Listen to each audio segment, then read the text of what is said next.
I pledge allegiance To the flag of United the States United States of America, and to the and to the republic for which it for which it stands, stands, one one nation, nation, under under God, God, indivisible, indivisible, with with liberty liberty and justice for all. That sounded like a kindergarten classroom.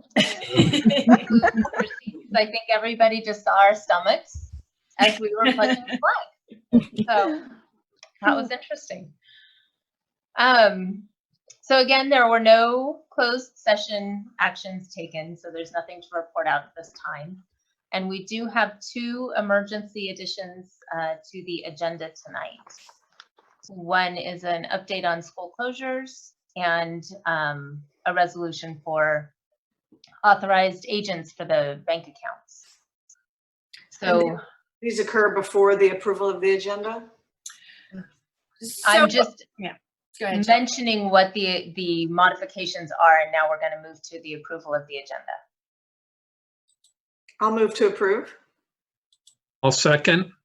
And we're taking a roll call vote. So Michael? Aye. Thane? Aye. Jane? Kevin? Aye. And Shelley? Aye. So we approve the agenda as amended. as amended. Thank you. Oh, and so to my knowledge, we have no public comments at this time. Is that correct? We have a public comment that is specifically about item, I have to go look, 6.1, but it's Angie, and Angie can speak to that public comment at that time. It Okay. sounds like potentially someone might need to be on mute. So if you can just make sure that you're on mute so we don't get that kind of The feedback? feedback, right? Chuck, are you on mute? I wonder if it's David, because we're here. It sounds like we're hearing the live feed. Oh, there we go. I got Okay. it. Okay. So right now we have no public comments, and we are going to move to the update on 2.3.1, the school closure update. Yeah. So I just wanted to share with everyone that we, you probably saw yesterday, State Superintendent of Schools, Tony Thurman, recommended that schools close through the end of the year. I don't know if he necessarily recommended, but he said he expected that they would. There's this delicate balance that he and the governor are playing between local control and also kind of trying to mandate statewide that something happen. The governor had a press release today saying essentially the same thing.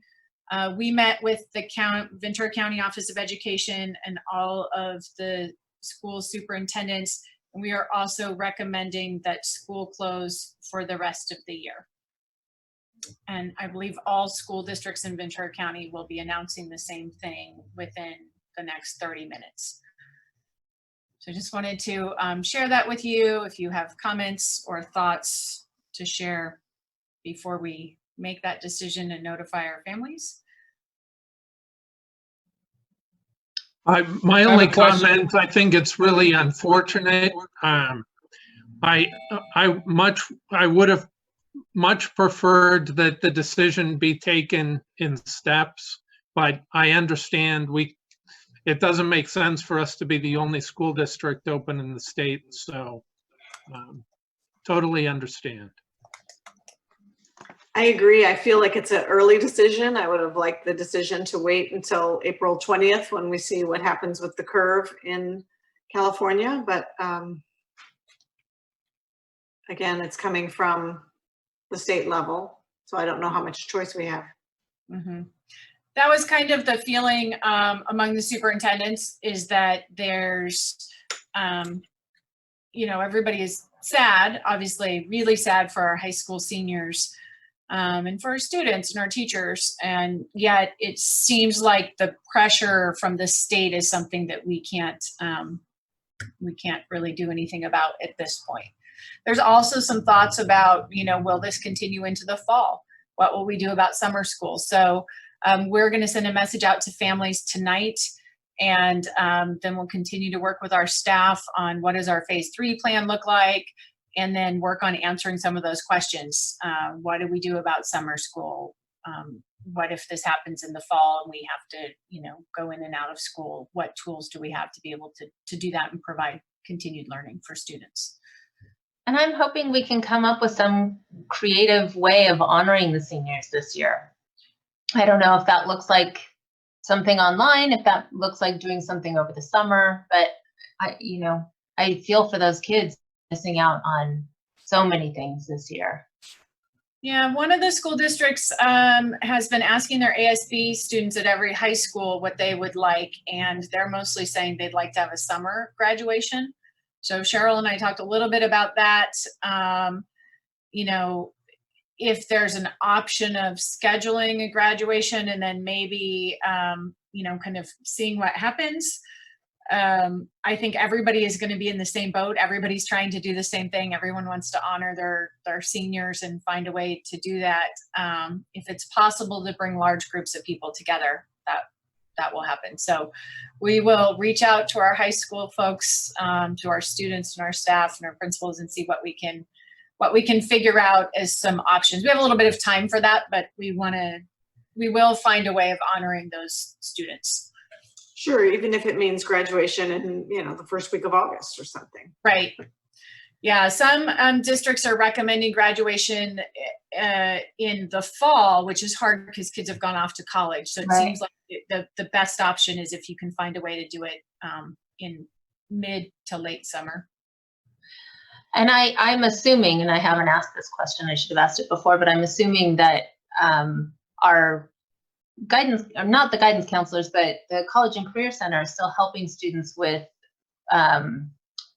not applications at this point, but scholarships and such, that those seniors still have access to all of that. Yeah. I'm going to double check on that, but I know that we've been able to schedule appointments. And so I assume that is still happening. And I know we're still sending out information, but I'll follow up on that. Okay. So Are there could other I clarify something? Uh-huh. So I'm just confused, I guess, about the timing. We began by saying that there was a leaked memo and that the state school superintendent has not actually made a decision. But Ventura is now deciding to announce immediately that we're closing all schools for the year.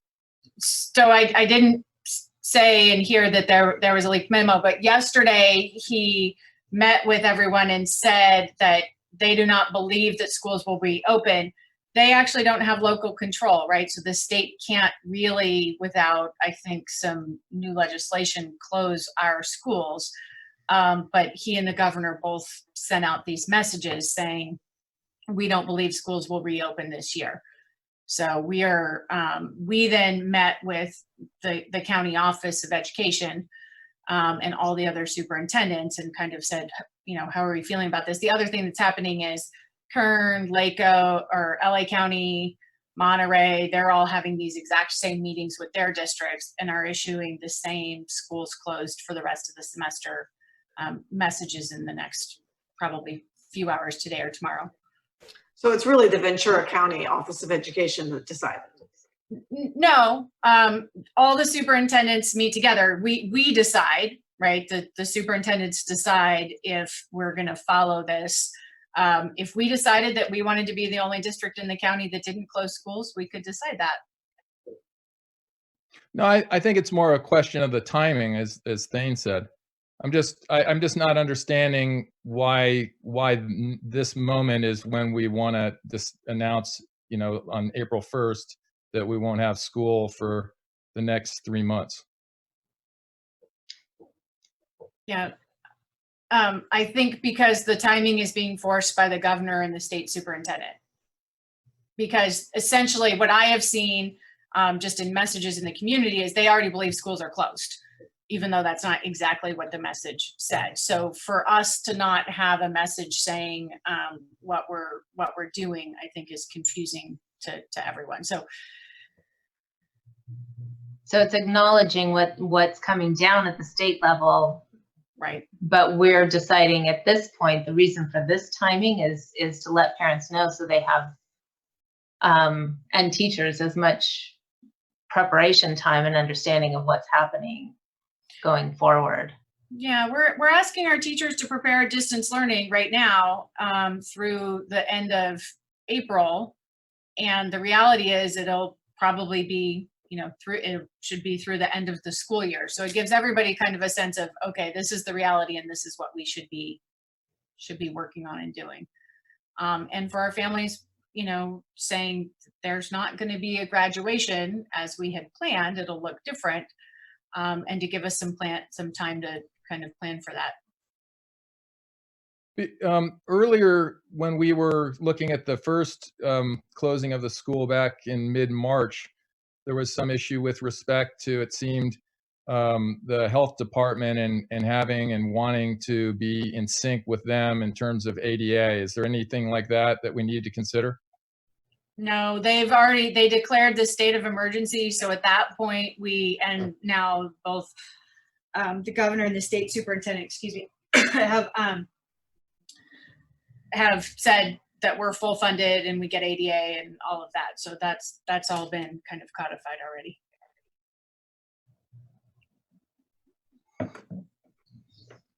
But I think that the governor and the state superintendent are, to the degree that they can, telling us that we need to close schools without actually going through the process of having the authority to do so. And school districts and counties are responding. I know I'm not happy about having to do that and make that decision at this point, but I'm experiencing, and I know a lot of people are, when you're trying to make up life in 2-week chunks or 4-week chunks, it's really hard to get anything done. And in this case, as frustrated as I am and concerned as I am with online learning, I sort of feel like, health concerns have to sort of take priority. And between that and not asking teachers to bounce back and forth and never really knowing what their next month's lesson plans need to look like, I hate that we're online only, but I think we need to bring some stability. And I think that's what this will do. Not to mention, I don't want to be an outlying district because that will subject us to a lot of, I think, heavy scrutiny. That makes sense. Any other discussion? Moving on. So we will send the update out to families in the next couple of minutes with some additional information. We'll send more information out to staff as we continue to think about and work together as a team to be able to communicate what this looks like for our community. I will say we are on spring break next week. We are planning on continuing to serve meals next week because we've been serving about 500 a day. And the families who are coming, some of them are just incredibly grateful that we're able to provide that stability and support for their families and food for their kids. So we're going to serve meals next week, I believe Monday and Wednesday. But staff will be off and will not be contacting students, no distance learning. And then we'll be back up the following week, finishing out our second week of phase 2, which is where we're really working on making sure that we have connectivity for our families, working out some of the details with our union about what do we do for grades and what does this look like and mandatory attendance. And there's just lots of little pieces that we have to sort through together. So we'll continue to do that work as well as having training on our new tools. So all week long, we've been doing training. Thank you to David Rogers. He's done a Zoom training with our teachers. We've been doing Google Classroom training. And then we'll have a tool called Canvas, which is the learning management system, and we'll be doing training on that. So it allows us to give our teachers time to kind of ramp up for when we ask to go to full distance learning. And it'll look different at every level. So we need to do that work as well. What does it look like for elementary? As Michael's saying, little kids being on the computer all day isn't necessarily what we're looking for the next 3 months. So trying to work out what that looks and feels like for them, which will be a little bit different than our high school students. So that's our plan for the moment. Are there other questions about this item? This was just I mean, it feels to me like something as big as closing school should be decided. Can we vote on this and just go ahead and act on it? Or is this an action item? I didn't pay attention to that. It is In action. the agenda, sorry, go ahead, Michael. I'm looking at Boardable. It's listed as a information/action item. Right, it was not definitive we wanted to take action on it or not. We did not vote on it last time when we did the initial closure, or can't remember now. Was it the initial to May closure? So we could vote on it, or we can, be consistent with what we've done in the past, and we've given direction to Tiffany to go ahead and do it. If it would help, I'll Can we move give to direction vote. without voting? Pardon? Sorry, I think, yeah. Our board policy doesn't require a vote to close schools, but we brought it to you since we just happen to have the timing of having this board meeting. It made sense to bring it to you. So if you'd like to vote on it, that is okay too. I When would you s- move to vote for school closures for the rest of the semester. I'll second. All in favor, we'll do a roll call vote. Kevin, Aye. Michael, Aye. Jane, No, Thane, Aye. and Shelley, yes, aye. So we have, want to explain my no vote as being just, I just feel like it's early. I could see in 2 more weeks maybe making that decision, but I just feel like, it might be absolutely so very clear at that point, but I just don't feel like it's that clear that at this point. So I'm holding. okay. So that brings us to item 2.3.2, which is the approval of the resolution for authorized agents at the Bank of Sierra accounts. And just a little comment about why this is coming to you right now and why it wasn't in the original agenda. We, as we've mentioned, have a couple of homeless families that are in desperate need. And so as we've been trying to utilize Family Fund to support them, we discovered that we don't have a link that we can provide the public to donate to Family Fund. We just haven't gotten there with that yet. We've been getting grants, but we don't have a link for public donations because it doesn't have its own bank account. So in looking through our bank accounts to set up a new bank account for Family Fund specifically, it has its own account, but it doesn't have a bank account that we can link to like a donation link, PayPal or Parent Square or whatever. So in going through that to set that up earlier this week, we realized that we actually need to look at all of our signers on the account. So by going through this certification, we will be able to set up the Family Fund account tomorrow and start taking donations in that account. And then we'll just also at the same time clean up all the signers, removing Patty and adding Taiwo. No, I don't see, usually there's a link that you could see who those people are, or am I missing that? Kathy, I don't see that in Boardable. Did we add that here? I saw it when I looked at it. That I it is remember a link. reading something, but I don't see it here. When I clicked on that, it did link to, in fact, I just did it on my computer. I have another computer over here on the side. It is there. It doesn't look like a link like the other ones do, but I think if you click where it says staff recommends approval of resolution, it comes up. Let me stop sharing my screen for just a minute. Oh, My screen sharing is actually paused. So give me just 1 second. It might be, yeah. So this is not clicking. Perhaps refreshing. Yeah. So give me a second. Sometimes when you're screen sharing, it's not as, On mine, on Boardable, it came up as a PDF. There's a link to a PDF. well, my screen sharing wasn't working particularly well anyway, so just give me a moment to refresh everything and that will be. I have it now, so since I was the one who brought it up, if I have it now, so Okay. I don't know if you need to show it. I will just for the public who is, there we go. Now I have it. So let me go back to my screen share. Okay. It's like I don't do this all day, but I do. Okay. So here's all the information for you if you'd like to see it.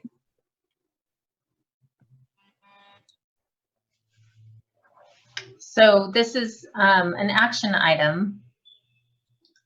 If there are any questions or if somebody would like to make a motion. I'll move to approve the new list. Approve. So I heard Jane move to approve All second. and Thane seconded, and we'll do a roll call vote again. Kevin, Aye. Michael, Aye. Jane, Aye.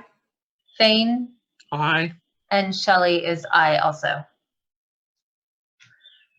Which now brings us to our union president comments. And I think we have Chuck on here.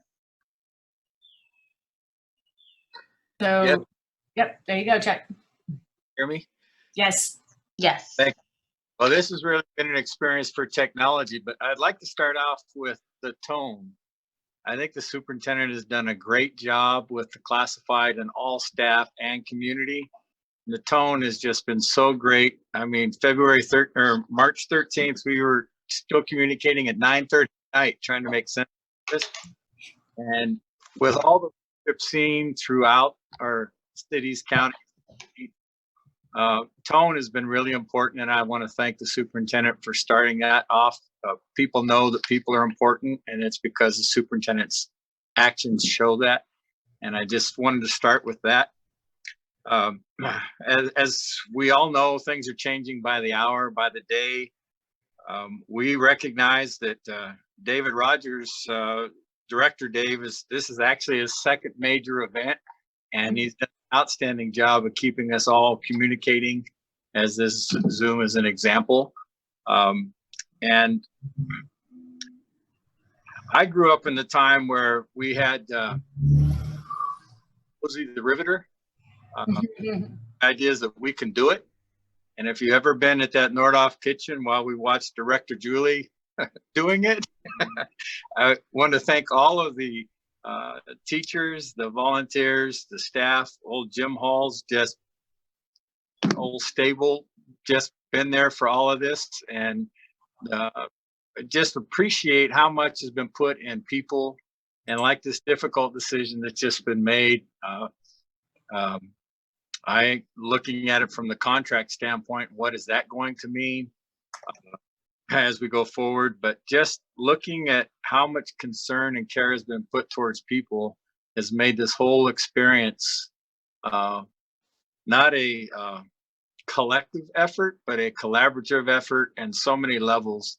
It's just great to be a part of this community and to see all the efforts. And so as we go forward, I think of my moral leader, Cesar Chavez, and how dignity rises to the top as we continue to work together. And I just want to thank you for having the right tone to this whole event. Thank you for that, Chuck. I appreciate hearing that. Really nice. With Is that, mic myself or mute myself. Is that it? That was there anything else that you wanted to say? It sounds like no.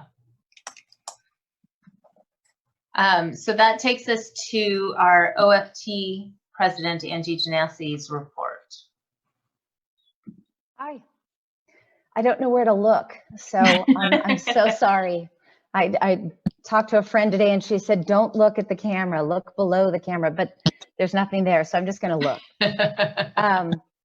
Chuck, you said so much of what I wanted to say. I feel like, first of all, we are all exhausted, and spring break, I think, can't come soon enough. It has been an incredible learning curve the last few weeks of just trying to figure out what's going on in the district. I think that our membership is keeping students and their families at the forefront. And we've been working, as Chuck said, collaboratively. It's just amazing to see our leadership. First of all, I agree. I feel like I feel like I'm bragging when I talk to my family members, and it's like, oh no, they've got this down and this down and this down, and they're all teachers and educators, so they are taking notes frantically for what we're doing in our district, which makes me and I think our membership feel really safe in a time when we're feeling very unsafe. There has been a lot of uncertainty with the school closures and whether we are going to be closed or not for the duration. And well, we now know that we are going to be closed. I can tell you personally with my parents, while I think it's going to be hard for them, I think it's also, like Michael said, it is going to give them a sense of, okay, we need to get our routines together. We need to get onto this distance learning plan. We need to figure this out. And I think it will give them a sense of purpose and focus. And the teachers also, all of us, the teachers, the speech pathologists, we all need to know what the direction is. And I think you just gave it to us. And I think that's really important to bring anxiety down so we can just move forward. I think it's been hard. I will just say that. I think for all of us, learning Zoom is probably the easiest thing we've been learning. Trying to figure out YouTube and uploading that, trying to figure out the distance learning programs, and also to let go for our members, to let go. Teachers like control. They like control of what they're doing in their classrooms.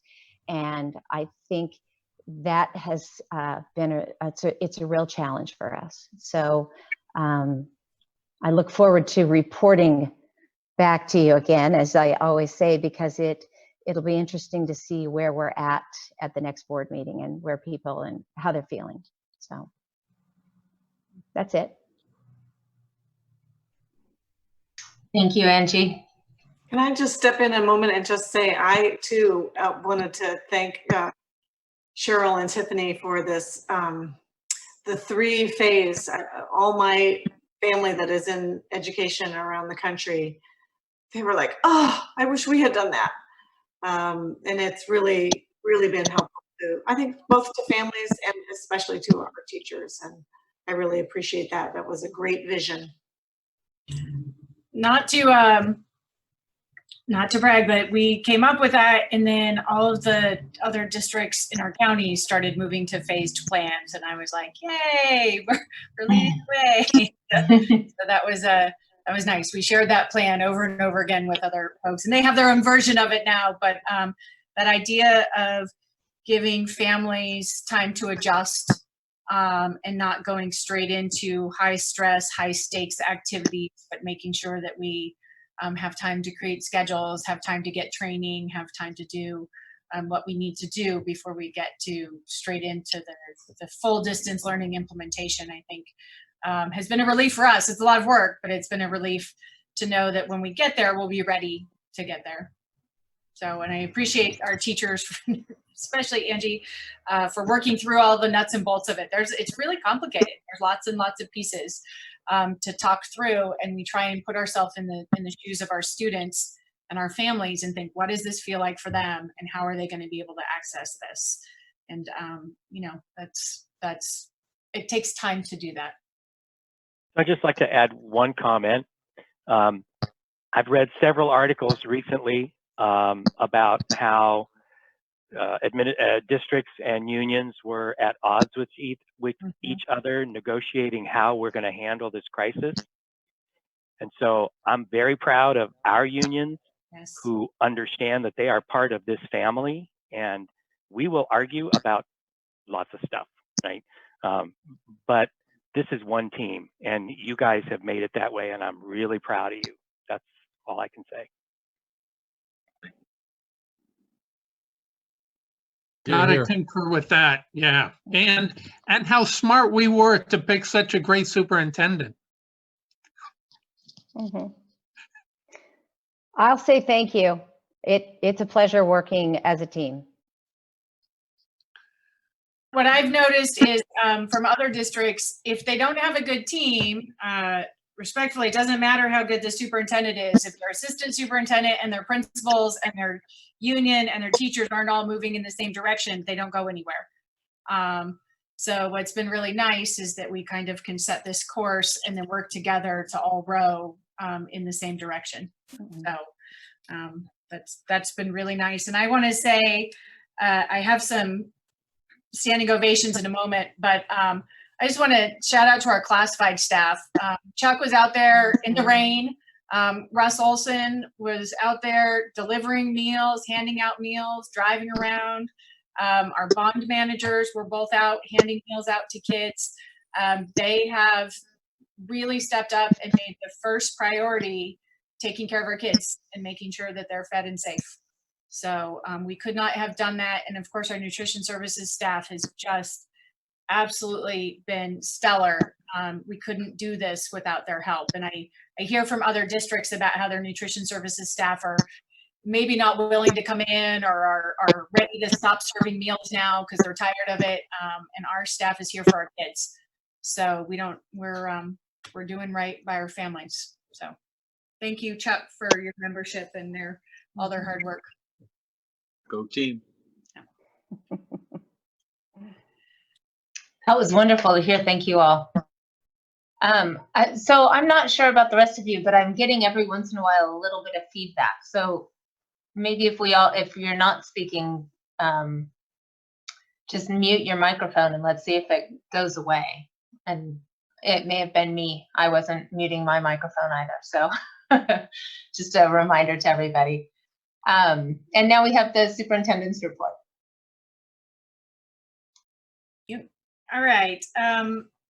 I feel like I've given you a lot of report on what we've been doing.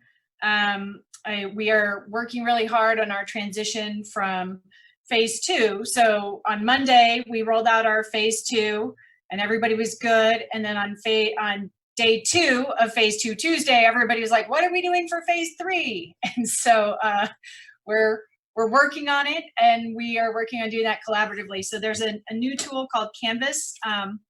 And when I do the budget report, I'll talk a little bit about the impact of this, but there's a tool called Canvas, a learning management system that actually I know the community college uses across the state. We did a little pilot with some teachers to see if they liked that. We've been doing trainings every day. And so the only other thing that I really wanted to share with you, and let's see if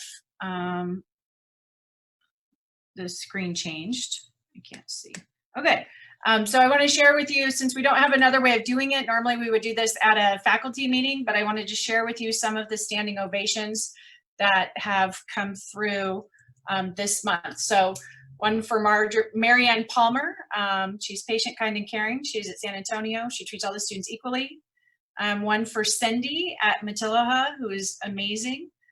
Carson Brown writes that she does anything and everything at Matiloha to ensure things run smoothly. She has been there working. One of the big transition pieces this week has been handing out packets for families that need packets. And so our office managers have been doing a really great job of tracking those packets, printing the packets, handing them out to families Monday, Wednesday, Friday between 11 and 1. One for Robin Munson at San Antonio, who has been guiding this. I like this quote: when everything feels like it's falling apart, she's there to help me back up. As I would say, definitely one of Robin's strengths. Debbie Allen, who has been a mentor to Kate Austin, who filled this out. Debbie is one of our piloters of Levered, and I love working with her, and she's been mentoring our other teachers. I'm not going to read these word for word because you can read them. Brenda Hill, and I would specifically like to thank Brenda Hill. She has been amazing in getting our distance learning up and running. She has some experience with that. She'd done distance learning at TOPA a couple of years ago, and so she has seen the pitfalls of having kids log in to Google from a device, of trying to deal with a myriad of issues that come up with our little kids and computers. So she has really been guiding us on how to avoid those pitfalls and make things smooth for our families. She and Cheryl they worked on making all of our phase 2 lesson plans kind of cohesive and available and accessible to families. Linda Jordan. So Linda's been doing lots of our communication. I have not been very pleased with our website layout. It's a template and we can't change the template. And I keep saying like, I don't like it. There's no buttons. It's hard to find information. So yesterday I had a meeting with Linda and she said, well, I learned how to code so that I could add buttons to the web page. So that was pretty amazing. So we have new buttons thanks to Linda, and she every day is adding new little features now that she's a pro coder to our template. But I appreciate that we're working on making things better and easier for our families. Our website is probably more important now than it ever has been. And so trying to make that easy while we have this kind of very static, non-customizable template, it has been really hard. So I appreciate her for doing all of this work and making sure our communication out to families is great. One for Cheryl Knox. So Cheryl has been just spending an incredible amount of time working on this. She has been coming in every day. She and I are here. We're social distancing in our offices, but this wouldn't happen without her. And you can read Angie's, I like the quote from Angie that even with a lot of pushback in the first year, Cheryl kept with PLCs. Sorry, Angie, I don't know if you knew I was going to show this in the board meeting, but here you go. One for me, because I've been working a lot of hours. I too am looking forward to spring break like everyone else. And that's it. So I just wanted to share those. There are many, many more beyond this one, but these were the ones that were submitted by public for the month of March. So we look forward to seeing more of these in April. The form is on our website and they can be filled out anytime for any employee. That's it. Could I just comment, if it wouldn't be a whole lot of extra work, I would love to have photos of the people as well. So Great. that, I mean, I know, I think most of, but still, I think that would be a nice addition. But again, I would rather feed the kids and make sure that people are learning than get pictures on here. So yeah, that would be my priority. So in a normal time, they would get a certificate that would be presented to them at a staff meeting with a beautiful Ojai Unified sticker. But since we don't have staff meetings and we're trying not to mail things out that could be germy, we'll just save their certificate in a safe place for the future. So I do have a question. Do these go on our website so that we can sort of celebrate our great people? Mm-hmm. They Excellent. do. Thank you. Yeah, so we try and tell people anything you write is going to be public. So those are really wonderful. I really like that addition to be able to offer appreciation. I think that's what we need to be doing in this very difficult time. So I so appreciate that came to us. Thank you. That's it for the superintendent's report. All right. That brings us to 4.1, the approval of Nordhoff course changes. Do you have anything, Tiffany, for that? I can go ahead and move to approve them. Are there other questions or comments about those changes? Okay, do we have a second? I'll second. I'll second.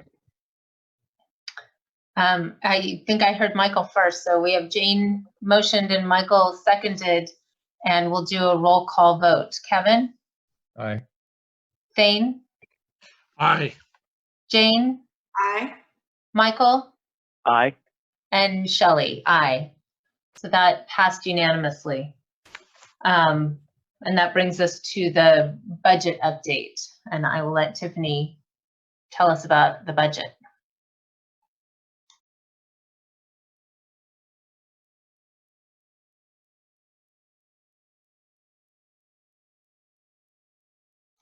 Tiffany, I think you're on mute. Thank you. Yeah. I normally don't do that, but there I was. It's also having two computers. I'm like touching the wrong computer. So I am hesitant to put anything in writing, so I don't have slides, because every time I have a new CBO meeting, which I've been going to twice a week, there's new information. But I do want to share with you, as everyone probably realizes, that this is going to have a pretty significant fiscal impact on the state, on the nation, and then on us. We are currently working on redoing our budget. So you saw second interim, and second interim had like a 2.23% COLA. We are being told to plan for a 0% COLA next year. So we are redoing all of our budget projections. That may mean additional layoffs. There is an ed code provision that in a state of emergency, we can do additional layoffs through April 15th. I don't know exactly what that looks like, because it's kind of a lot of work to redo that, but we are working on that.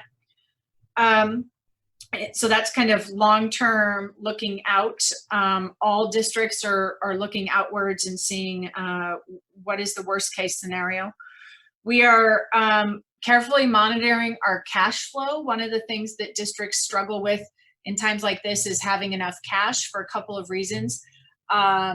We are continuing to pay our employees, which is the law right now, and we should be doing that. We have some employees where we would have been getting revenue in, and we're not getting that revenue, and we're still paying them. So that would be like our preschool employees, our after-school care providers, and our nutrition services is just all up in the air right now. We are not making as much revenue as we would be making from nutrition services. We are getting reimbursed for the meals that we serve, but we're not making the money that we would normally make by selling meals to students who don't get free and reduced lunch, right? And we sell a la cartes and all of those kinds of things. There's a really big push right now at the state level to provide some relief for nutrition services so that we would get kind of our full funding that we would normally be getting. That's in progress. I don't know exactly what will happen with that. So for now, we're paying our nutrition services workers, and they are working, but our expenses are pretty out of whack. We are trying to serve down all of the food that we have in the freezers and the food that we currently have, rather than buying new food. But there's a lot of work being done, and things change pretty much daily with what the rules and regulations are around nutrition services. So we've been getting kind of incremental relief. We did receive from the state, there's 2 pots of relief money to help us specifically with expenses during this time, because as you know, ramping up distance learning takes new software tools, hardware for kids, hotspots for kids, hotspots for teachers. We're finding that some of our Chromebooks can't handle the distance learning that we're asking our teachers to do. So we have to come up with another solution for our teachers. They can't use the kind of cheapest version of the Chromebook that we have for them. So there is a state pot of money that is for relief of COVID-19 related expenditures. Our allocation, we found out today, is $40,000 for that. So that's good. So anything we spend on hotspots, Canvas, those kinds of things will be charged to that fund. We can only use that money on expenses related to COVID-19, so we can't just keep it for use next year. We have to spend it. There's also a federal pot of money. It's $1.2 billion for the state of California. We don't know exactly what the district allocation of that looks like. but we should be hearing about that in the next couple of days. For any expenses that aren't covered, well, not any, but for some expenses that aren't covered through either of those two pots of money, expenses for right now for this year for getting, for covering what we need, then we could potentially apply to FEMA or the self-funding authority, our insurance, but they're kind of the last bucket of assistance available for that. So I am confident that we will be able to cover the expenses that we're incurring right now in terms of additional things that we need to serve kids in this new way of learning. And then we're working really hard to look forward and see what our options are for next year.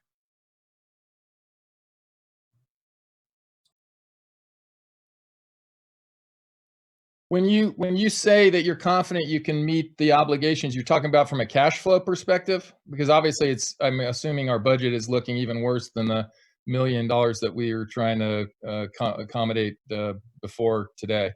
Yeah, so we can accommodate so we're watching our cash flow really carefully.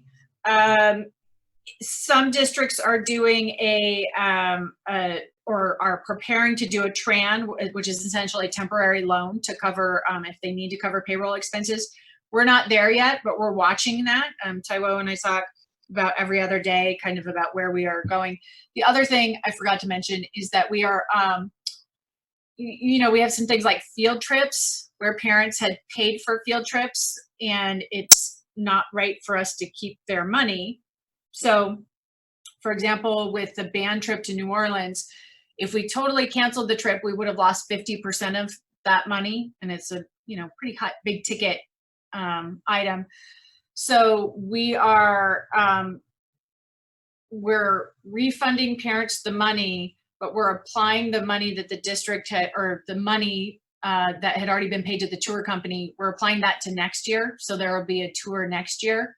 But parents are getting their money back. So essentially the district is loaning the music department and program money to keep, so they can keep 100% of what they had paid for the field trip.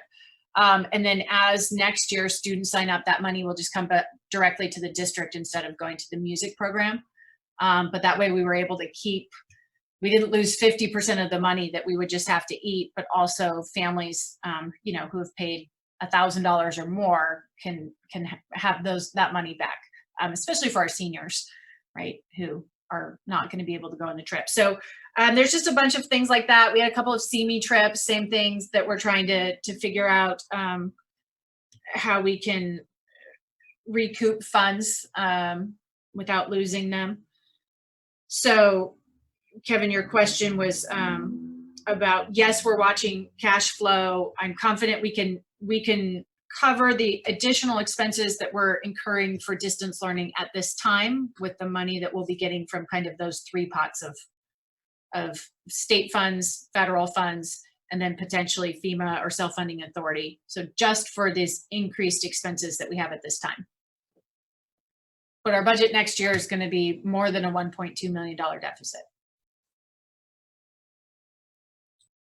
Have we spent that 40,000? Are we close to having spent the 40,000 on new technology for distance learning? We are not yet. I was just kind of adding up where we are.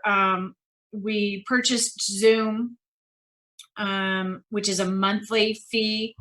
We will be buying Canvas. We're still monitoring our hotspots. So I'm not sure how many hotspots we we'll still need to purchase, and we're trying to find a couple of different vendors because the price went up significantly from the hotspots that we purchased 3 months ago. They're now 3 to 4 times as much.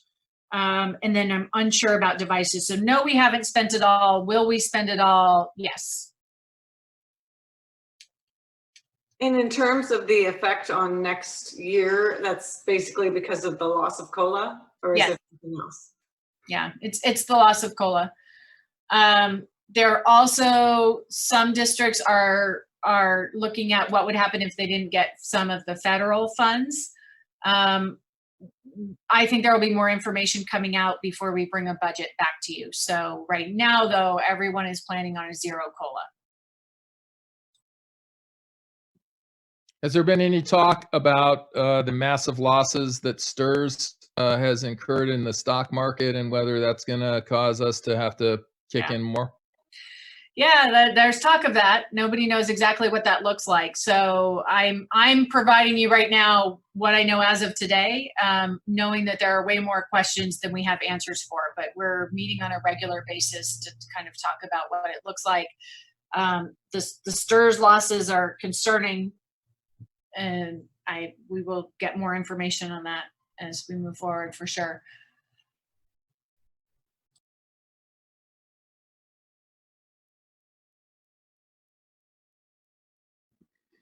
I would only say as a board member, this is always one of my top priorities is the district's financial condition. And I would like more rather than obviously as much information as you can give us whenever you can give it to us. So like in the Friday updates, it would be very helpful to have continuing, references to our financial condition. And then Shelley, I would certainly not mind having a, sooner than later board workshop on what do they call it? Is it a workshop? Workshop. We can have a workshop. Yeah, Or budget workshop. Staging ahead of time as much as we can where the alternative areas for cutting would be.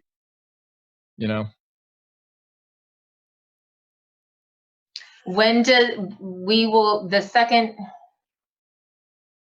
the final budget gets finalized in June, is that right?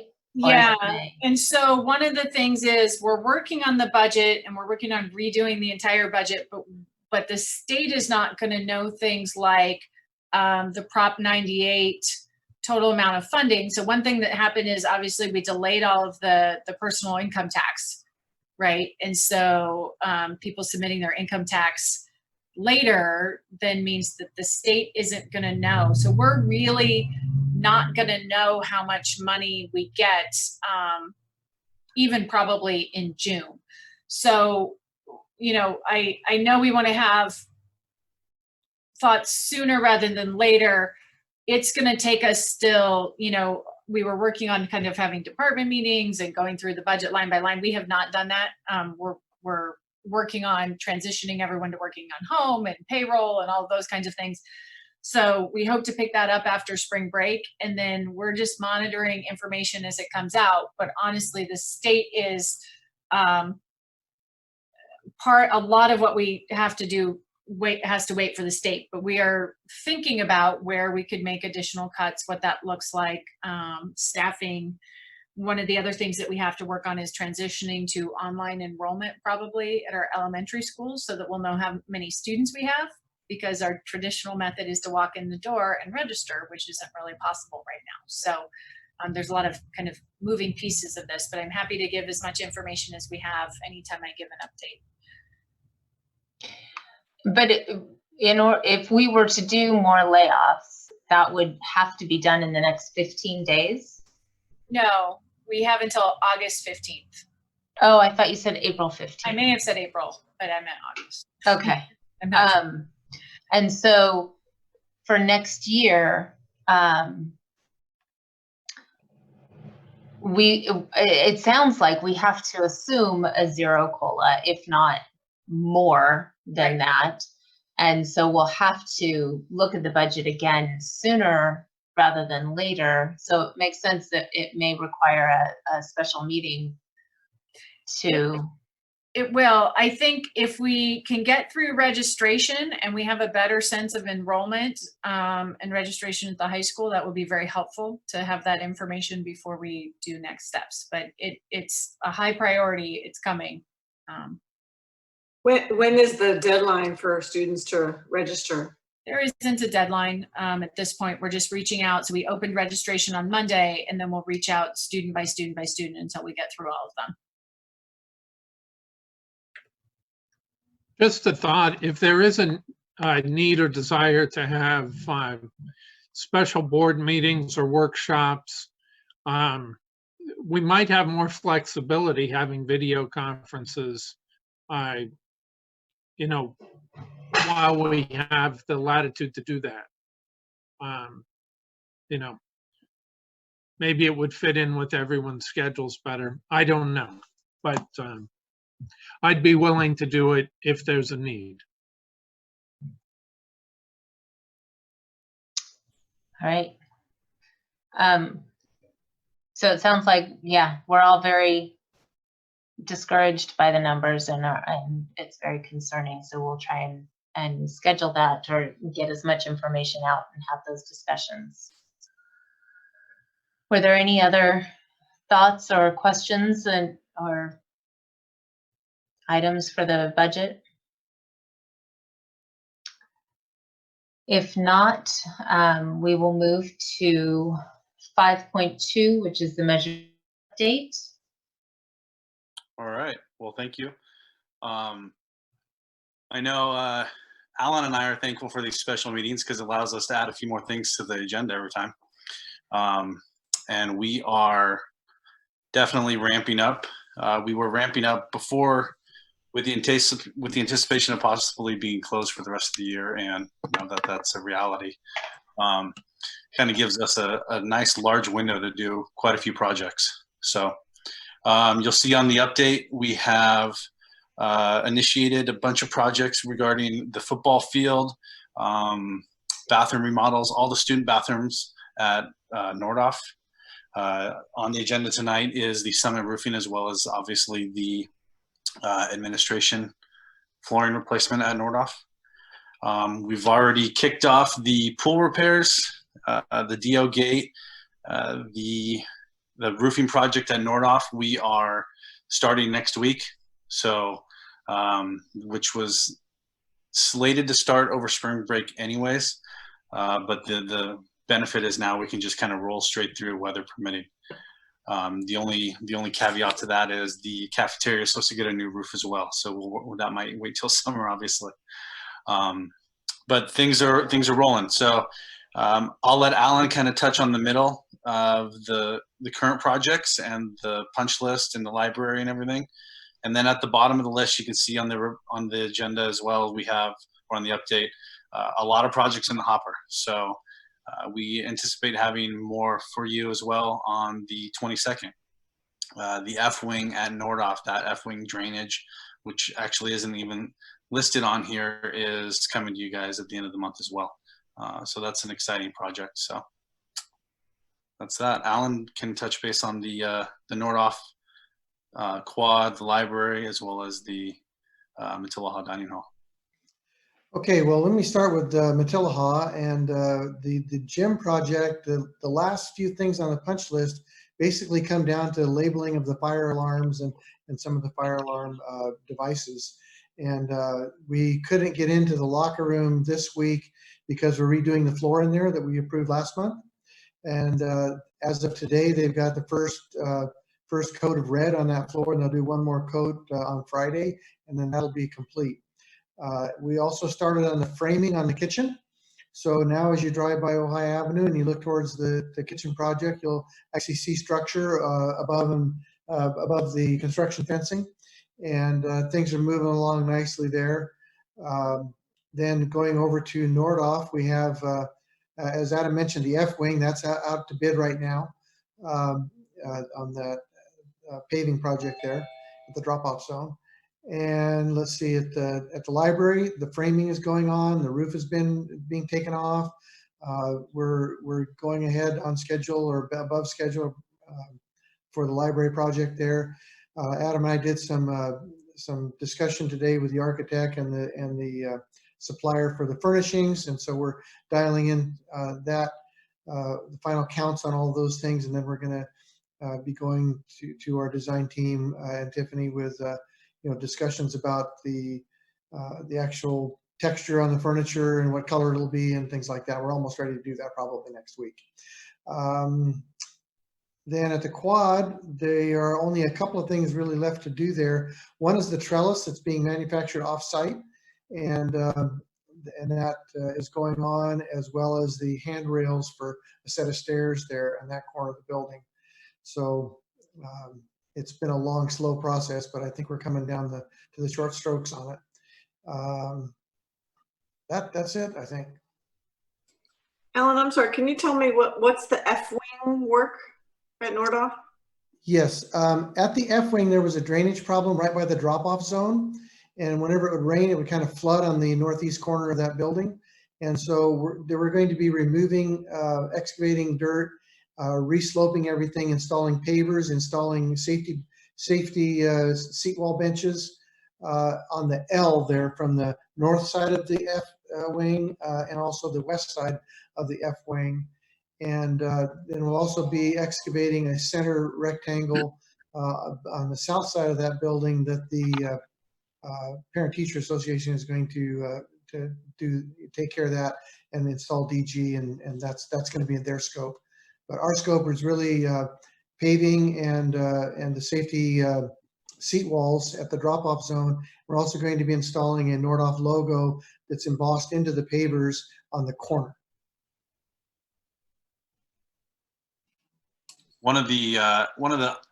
This started as a drainage issue and all of that, but one of the items on our Measure J budgets is kind of just help define the front of school, including the pickup and drop-off zone. And this will kind of, kill two birds with one stone there. So We're also implementing some of the safety measures that were brought to us by Doug Haynes in our safety review, right? So we're having some safety rated seating put in there so that it's a safer place in case we had cars that were out of control. Yeah, Correct. Any questions about the update? One of my questions was in regards to, well, I know these aren't our employees, but I'm curious if the construction workers are given any safety precautions about COVID. And I'm also noticed that in the Bay Area, as of last night, construction was being shut down as well. Are any of these projects, if that were to happen here as well, would we be ready for that? So I'll just say, I talked to our attorney today, who's been working with all of those districts in the Bay Area about kind of what's happening. And I'm not ready to go into specifics yet, but I think that we would be all right if we had kind of that level 2 shelter in place requirement. I think we would be able to manage. Yeah, so far the contractors have all been willing and able to continue working. The suppliers have been supplying the materials that they've ordered. We have actually, Adam and I have taken the stance that let's step it up. I mean, the schools are closed. We can get some things done.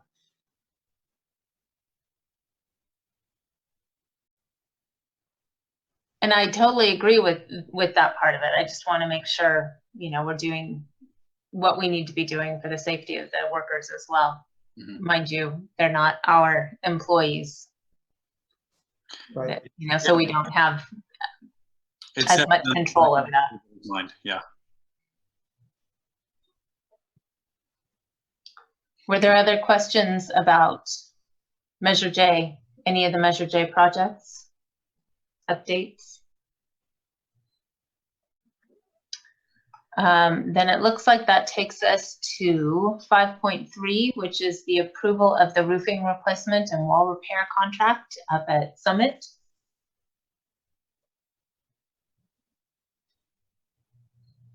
If you guys could talk about that a little bit, I was surprised at the price tag and talk a little bit about what the original plan was for roofing there and how this changed and got us to this spot. Sure. Let me just say, and then Adam can piggyback on anything, that the original bid when we did this and brought it to you, I don't know, last year sometime, was $88,000, and that was just the roof. You asked us to go back and find out what it would cost to do the roof and any substructure walls that we could see. And so we did an investigation of that, would be the west wall of classroom 4, I believe it is.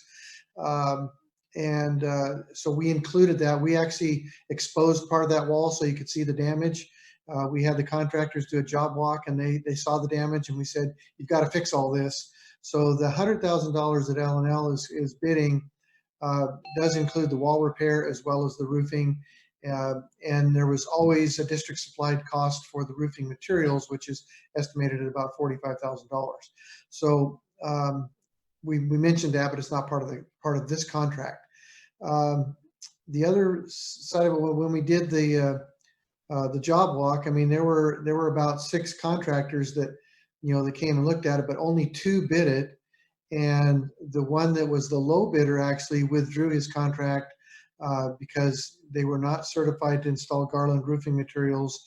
And they even admitted to us, well, we didn't read the project specifications. So once we got into going over them, before we accepted their bid, we wanted to make sure that everybody knew what, we were on the same page.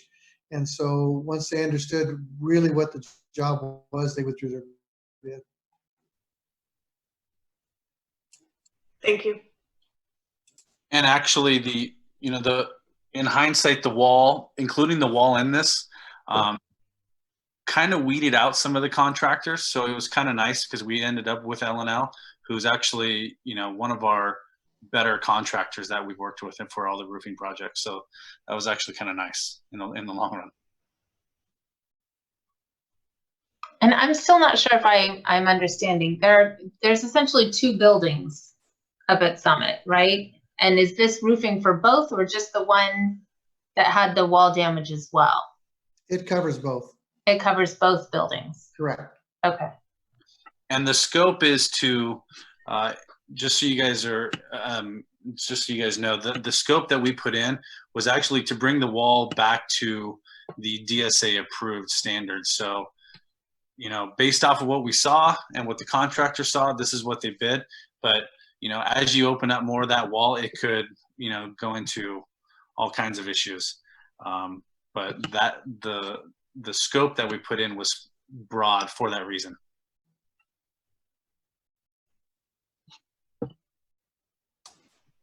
I'll move to approve. There aren't any more questions. I'll second. Thank you. We'll do a roll call vote again. Kevin? Aye. Michael? Aye. Thane? Aye. Jane? Aye. And Shelley? Aye. That passed unanimously and brings us to 5.4, which is the floor covering bid. Are there questions about that? I don't have any. I'll move to approve. I'll second. We'll do a roll call vote again. Kevin? Aye. Thane? Aye. Michael? Aye. Jane? Did we hear you, Jane? Aye. And Shelley, aye. Thank you. That passed unanimously as well. I'm glad to see we can get those things done while students aren't there. We're utilizing this time. Thank you very much, everyone. Yeah, thank you. Thank you for joining us.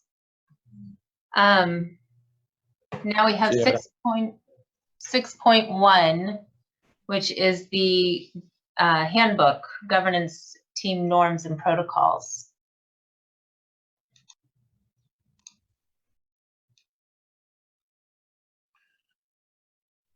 And it looks like Tiffany is pulling it up for us. I'm going to stop sharing my screen for just a moment so that I can pull up one that we can edit instead of this PDF. So if you give me one moment to navigate to that, I will pop back on. I think there was a lot of comments from board members on different ones.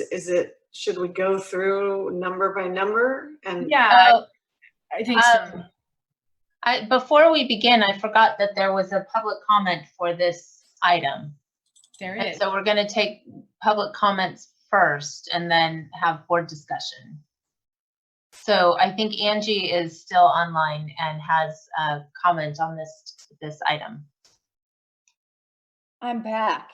I dropped off, changed computers, went to the bathroom, and I'm back.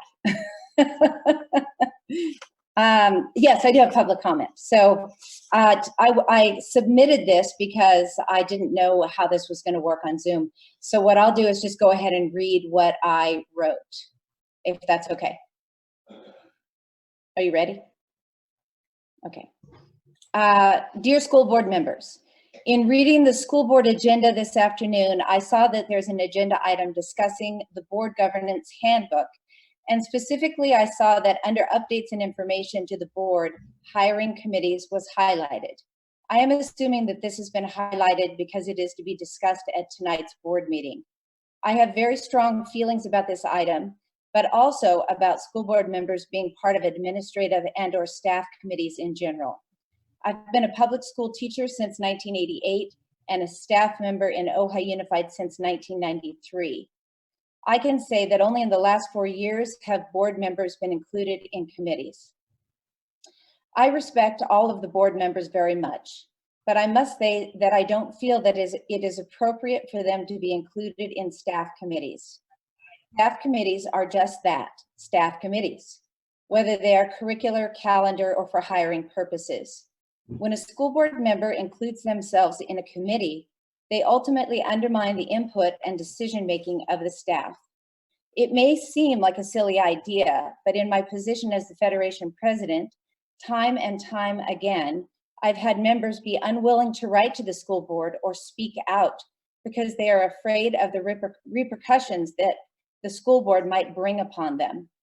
While you and I know that this isn't the way our board works, I can say that sitting in a committee with a school board member changes the dynamic significantly. Because I felt uncomfortable about my own strong reaction to the idea of a board member being included in committees, I went ahead and I did some research on the California Association of School Boards website to make sure that I wasn't way out of line in my thinking. What I found was that the school board members have many responsibilities. They set and oversee policy, they approve curriculum, establish budget priorities, and provide direction and adopt bargaining agreements.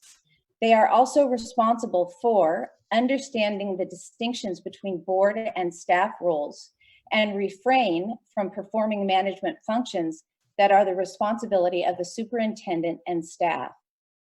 Hiring committees, curricular committees, and other kinds of committees in a school district are the few areas where staff have an opportunity for input equal to the administration. And when a board member asks for input as well, it diminishes and overrides staff input. I think it's a bad precedent to set and one that the school board itself should guard against. Finally, I think it is very important to note that if a school board member insists on being on administrative and/or staff committees, then school board policy should be set that equally insists that the school board member must abstain from voting on the committee's recommendations. A school board member must be held to either input or oversight. It is fundamentally wrong that they would get both.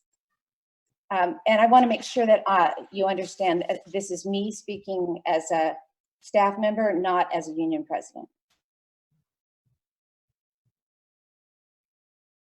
Thank you, Angie.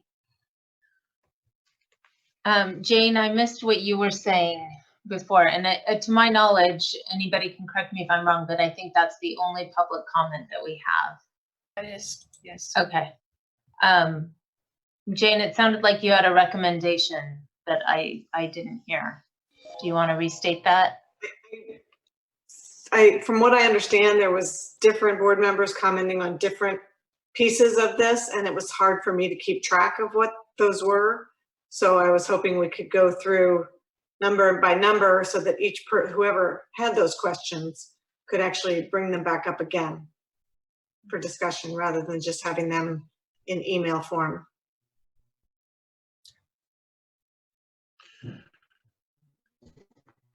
So it sounds like going line by line, or I'm not line by line. happy to jump in on number one. Yeah, on number one, no surprises rule with the superintendent makes perfect sense to me. But because of the Brown Act, and we shouldn't really be communicating with other board members about items on the agenda, would be among board members. I would agree, but I think that that's referring to the bullet, maybe inartfully stated, but to the bullet point right above, that board members would let the superintendent know ahead of time, and that there would also be a no surprises via the superintendent to the board. But yeah, the way it's written, it looks like we're talking outside of the meeting. Are you suggesting just removing "and fellow board members"? I would be comfortable with that. I don't think it's necessary there because the other bullet point talks about board members. You want to just thumbs up if something's okay? Okay. I'm sorry, I don't know what page you're referencing. Yeah, can we have a page number reference as we're going through this? This particular document doesn't. 511 on the item. Yeah. You're there. Because what I was trying to do was make it so that we could, hold on, now I have all these tabs open. I was trying to make it so that we could edit it. This particular one, I can't edit. So maybe I can.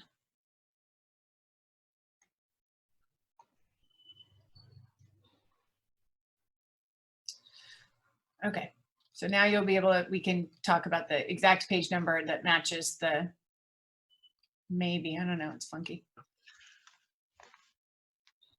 So just to jump in again on number 2 while you're finding it, Okay. I think having 2 board members concur on placing an item on the agenda is a really good rule. Clearly, the board president is responsible for the agenda, and so I don't think the board president needs to call around and get somebody else to approve that. But 2 things.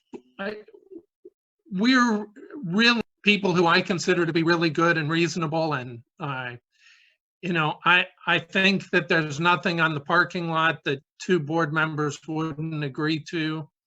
But my concern is for the future, and I would not want one board member to be able to insist on hundreds of items that nobody else wants on an agenda.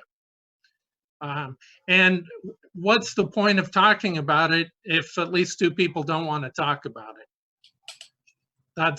That's my feeling. I agree, Thane, but I think the reason this came up was that there's actually something that in some ed code that says any person in the public can put anything they want on the agenda. I looked at it again today. I can tell you what it says. So to begin with, our board policy 9322 says that any board member or member of the public can put something on the agenda, so long as it's something that is, I can't think of the exact where I've got it written down, something in the, that is within our jurisdiction, so to speak. So it would obviously be pretty odd if our own policy made it harder for a board member to put something on the agenda than a member of the community. What was it? Let me see if I can find it. Sorry, without, I have only like the one computer. Yeah, it said board policy 9322 says any board member or member of the public may request that a matter within the jurisdiction of the board be placed on the agenda of a regular meeting. And then it's up to the board president and the superintendent to decide whether that requested item is indeed within the subject matter jurisdiction of the board. But if it is, then we're obligated to put it on the agenda. Timing it seems to me, Kevin, what I heard you read, and maybe I missed something, but a request to me is a lot different than being forced to do it.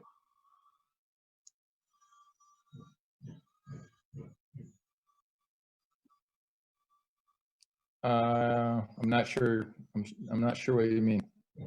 Well, anybody can request that anything be put on the agenda, but that doesn't mean that it is. Well, you stopped me, I think, before I finished, which was it has to Oh, be put sorry. on the agenda as long as it's within the jurisdiction of the school board. Okay. But to be clear, if this is a policy, we can go back and update our board policies if you choose. I mean, they're your board policies, right? So if we find in any of these items that there's a conflict, we can bring that board policy back. So if you decide whatever you want to do, we would revisit either this document or the board policy to make them match. Yeah. Correct. If there's not an ed code mandate, I think a 2 board member policy is preferable.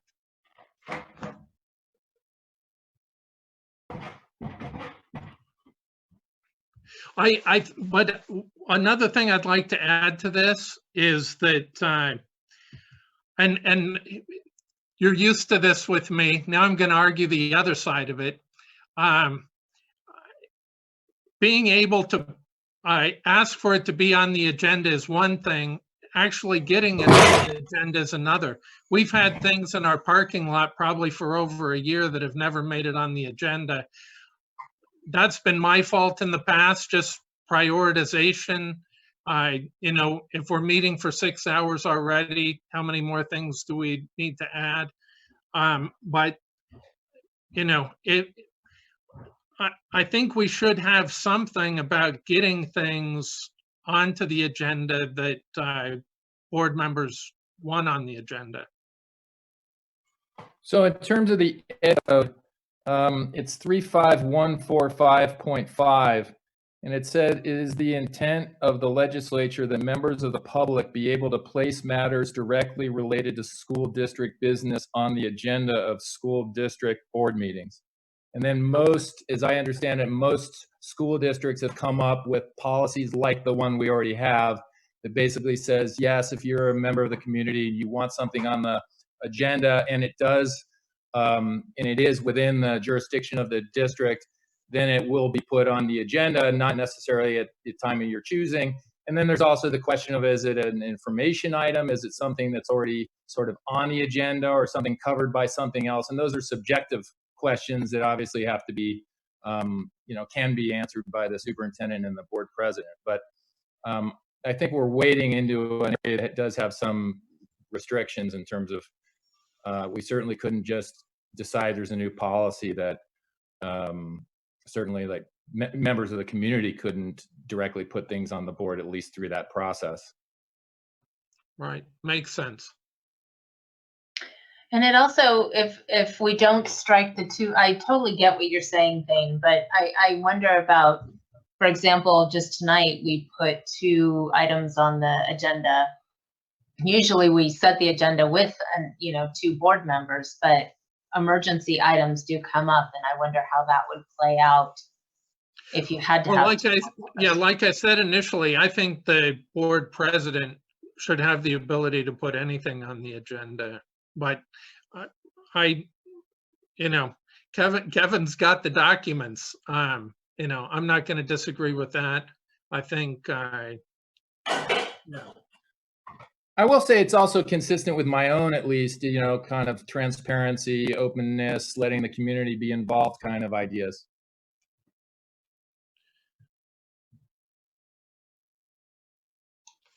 So it sounds like we have consensus to strike the 2 board member requirement.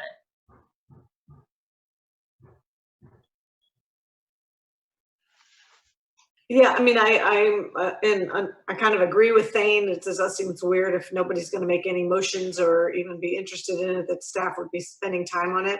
But I think it might be something that the board, whoever the board president is, because again, we don't really have that issue with this board, but future boards might have somebody who's, just gung ho happy, and so let's put a lot of things on there.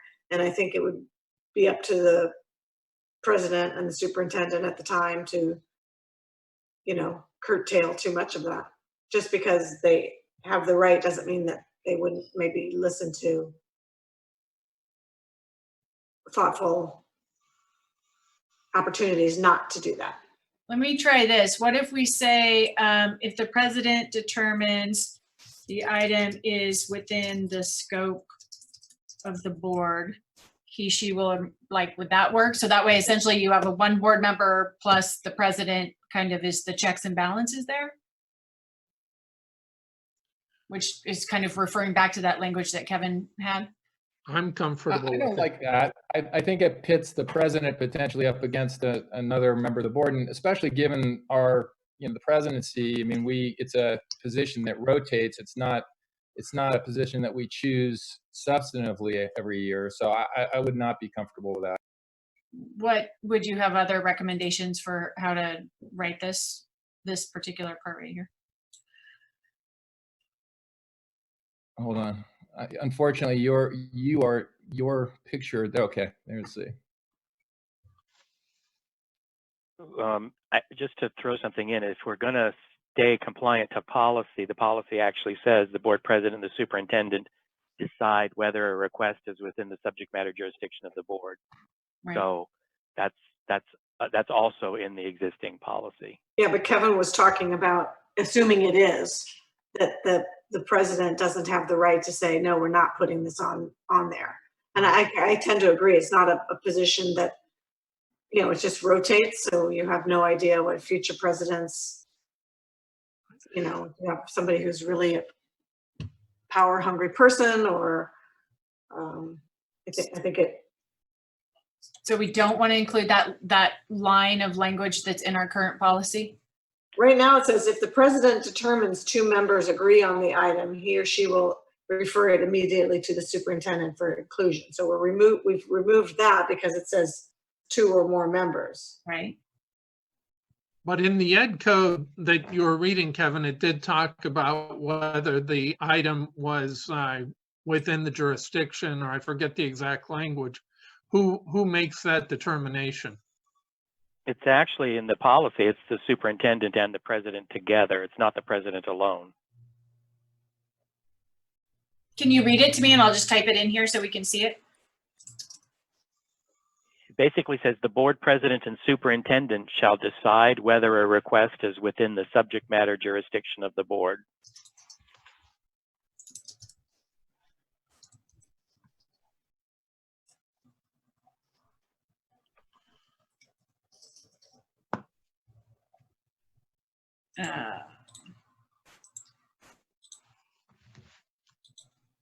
So if we add this, then we could put this part back in.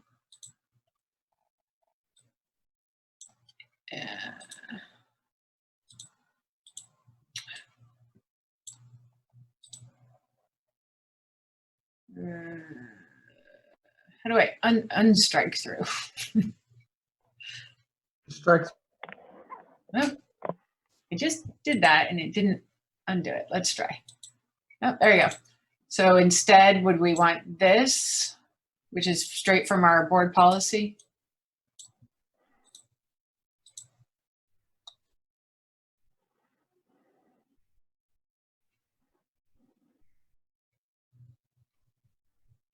Because that essentially is agenda setting, kind of, right? Yeah, I think the only thing, it takes the policy with respect to a member of the community. What does that say in our policies? Is it a board member or a member of the community? Yes, any board member or member of the public may request. That's fine. I'm fine with that. I mean, I'm hesitant. I'm tempted to add something like, I just find it would be pretty disappointing if we got in a situation where a board member on a subject that's, it's fine. I see all sides of this.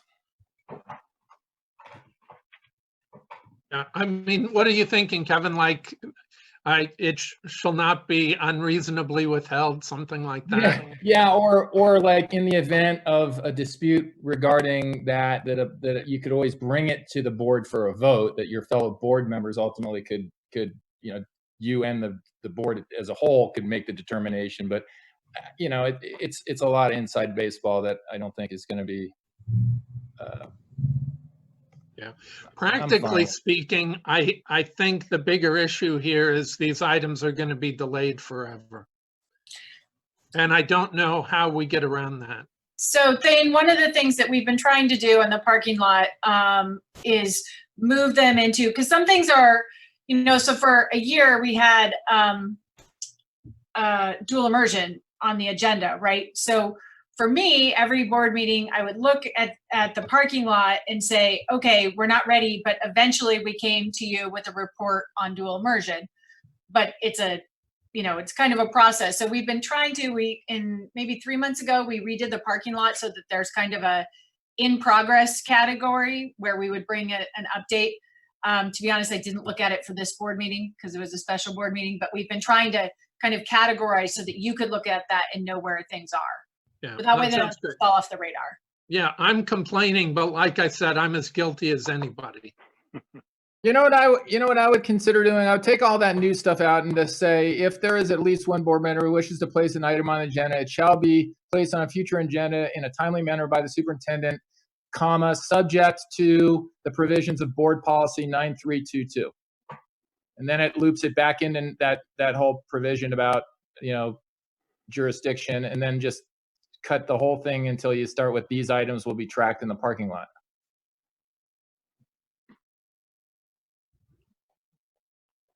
I liked that. Hopefully you can say it again so we can get. Subject to the provisions of board policy 9322.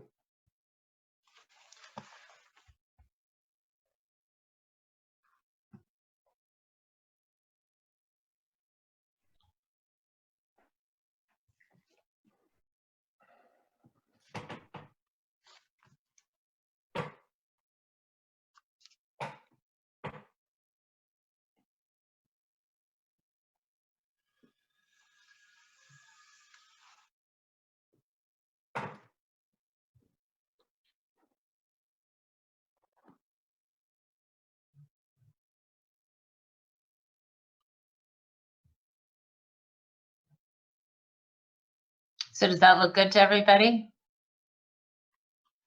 Are there any other questions or comments about this item? I mean, this section of it? Yeah, I'm looking at the limits of public requests for agenda items have to come through board members. And I'm not seeing that in the policy. You see Say what I'm that saying? again? Where it says the public may submit written requests anytime for agenda items to any board member who will then forward the request to the superintendent. It sounds to me like that's how the public would get an agenda item on there, and I don't see that limitation in the policy, right? That's got to come through a board member. Well, couldn't it come at a board meeting? In public comment, a request that it go on the agenda at that time as well, which I guess is through board members. It's just the whole But board. couldn't it also be something sent directly to the superintendent? That's what I'm thinking. If this is just to say you could do it through a board member, I'm okay with that. If it's saying you must do it through a board member, that doesn't sound right.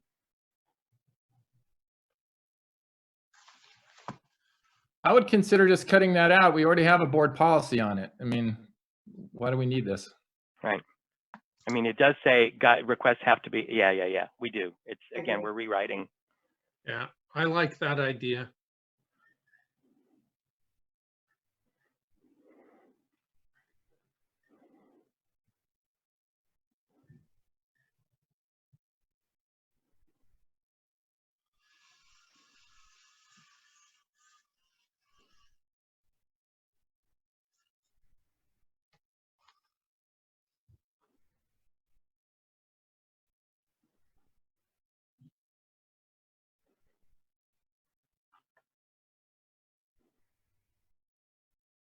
So does that take care of all of the redundancies and?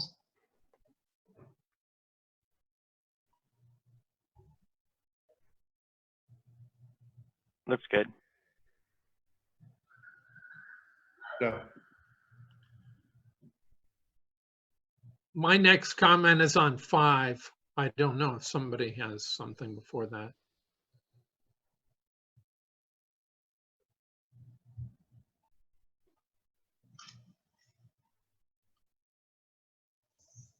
I don't think anybody does. It doesn't sound like it. Just So one change in number 3, it's in green, and it was saying that items that we pulled out of the consent agenda would then be addressed at the end of the meeting. At the end And of the, I've only seen it at the end of the consent. I think that's what the green is. So it would trail to the end of the consent agenda and Okay. happen right then. Okay, cool. Yeah. Yeah. So for me on 5, the one item is on staff reports. And while I'm completely against personal attacks, I think philosophical disagreements are what we do.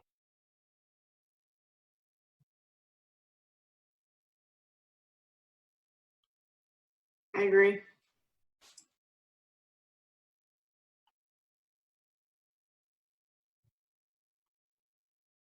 It seems to me like the operative language in what's highlighted in blue is arguments, right? Attacks are arguments, because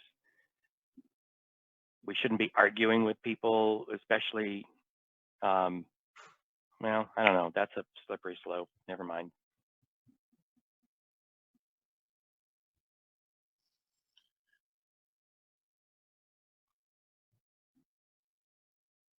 Unless someone really wants it, I think this is a good solution. Yeah, I was gonna say just, yeah. I'm cool. All right.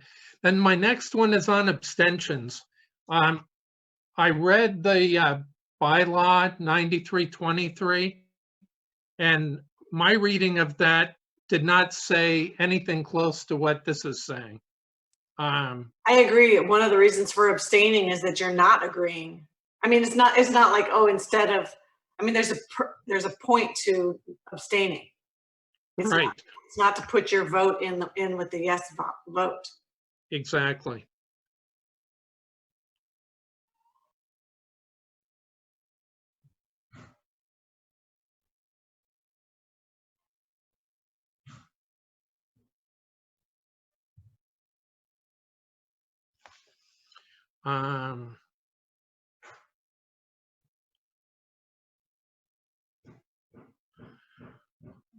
Yeah, I think just take it out. We don't need anything in there. Right. I agree. I think it's an overreach, and I don't see it in the 9323. Yeah, I don't even have any clue where that came from. Yeah. A lot of this came from something I found from a different district, and it just didn't get taken out. But yeah, I don't see any real issue with it. So it was just left from a different district. Let's see. And then I thought that 7 disagreed with 2, but we've changed 2 so much, I'm not sure. Wait, I want to talk about 5. Okay, yeah. Board members have no significant direct interaction with the public during a regular board meeting. I disagree with that. It's right in the middle of the 4th bullet point. This one doesn't really have, I think I have found several times where either a board member has a question, so they have to stop the person from leaving, the speaker, the dais, and saying, wait, can you come back? All right, is this what you mean? And then other times we've had members of the public who say something that's incorrect, and the board president maybe doesn't respond to that. And I think it behooves everyone that if a board member recognizes that that's not true, that they speak up. So I would just prefer taking that line out. I agree with Jane. I think the only danger there is if we have a non-agendized item and we get too deep in the weeds, I think that could be a problem. That's how I read it too, was that we can't engage in public comment. I didn't interpret it as somebody who's giving a presentation. My mind went to not a presentation, but it's a public input. So for instance, when we were talking about summit closure years ago, and someone you know, made a comment, you know, or if someone, I just remember board members interacting with those people. And I think it, you know, certainly if it's a non-agendized item, you know, you have a president who needs to say, you know, actually, you know, we need to stop talking about that because it's not on the agenda. And I've heard that happen too. So I don't know that we need, I just feel like that line is not correct. Okay. I support taking it out. Me too. Yeah, I don't see that it's necessary. I think our presidents have been good at managing our meetings. Do you think that potentially this line is here so that the public knows that the board is not there to engage with them during the meeting, but to engage with each other? Like, is this from a public perspective, you know, because the public thinks that if they come, that you're going to have a full conversation with them, which isn't really the role of the public in the board interaction? I think the president could clarify that, and I don't believe any member of the public is actually going to read this handbook.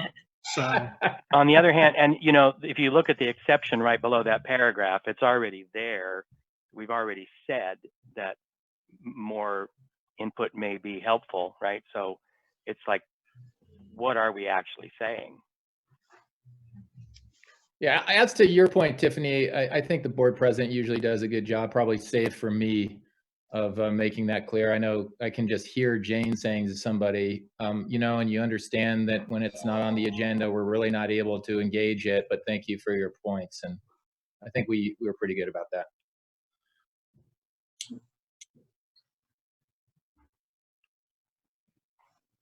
And Shelley too. I can hear Shelley saying that. Not Thane though. that's the Wild West with Thane.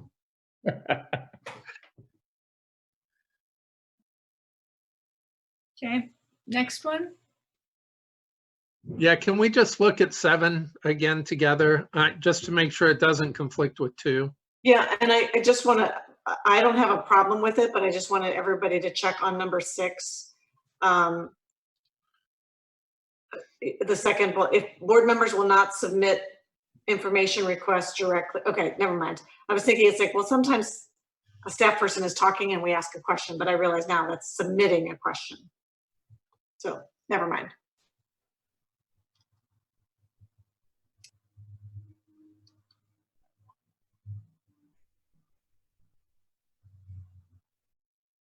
Yeah, I think the last part there, we don't need the entire board to support having the item brought to a board meeting, right? Or do we? Seems like we don't. Right.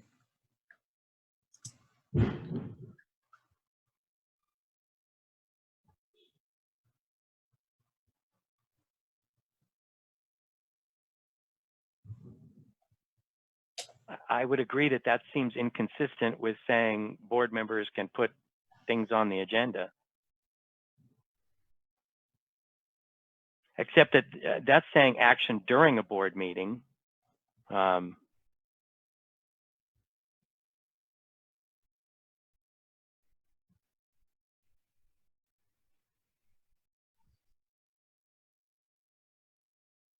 don't know. I'm not sure how that fits in. I don't think we lose anything by losing the sentence.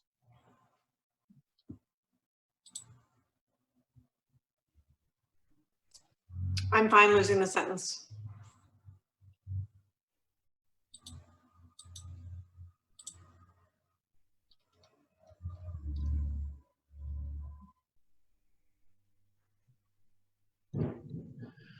My next one is on 9.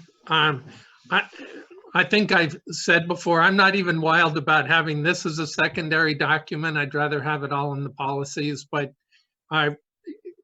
having our roles defined by CSBA without clear policies and guidelines that we've agreed to, I think is, well, I don't like it. I don't know what it is, but I don't like it.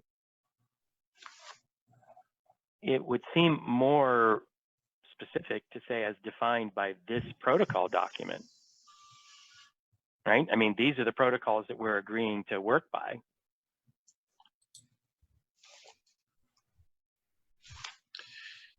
Yeah. Anything that's specific and that we agree to, I'm for.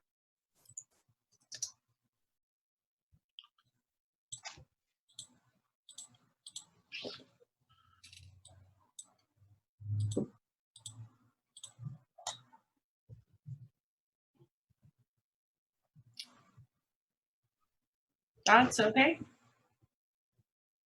Looks good to me.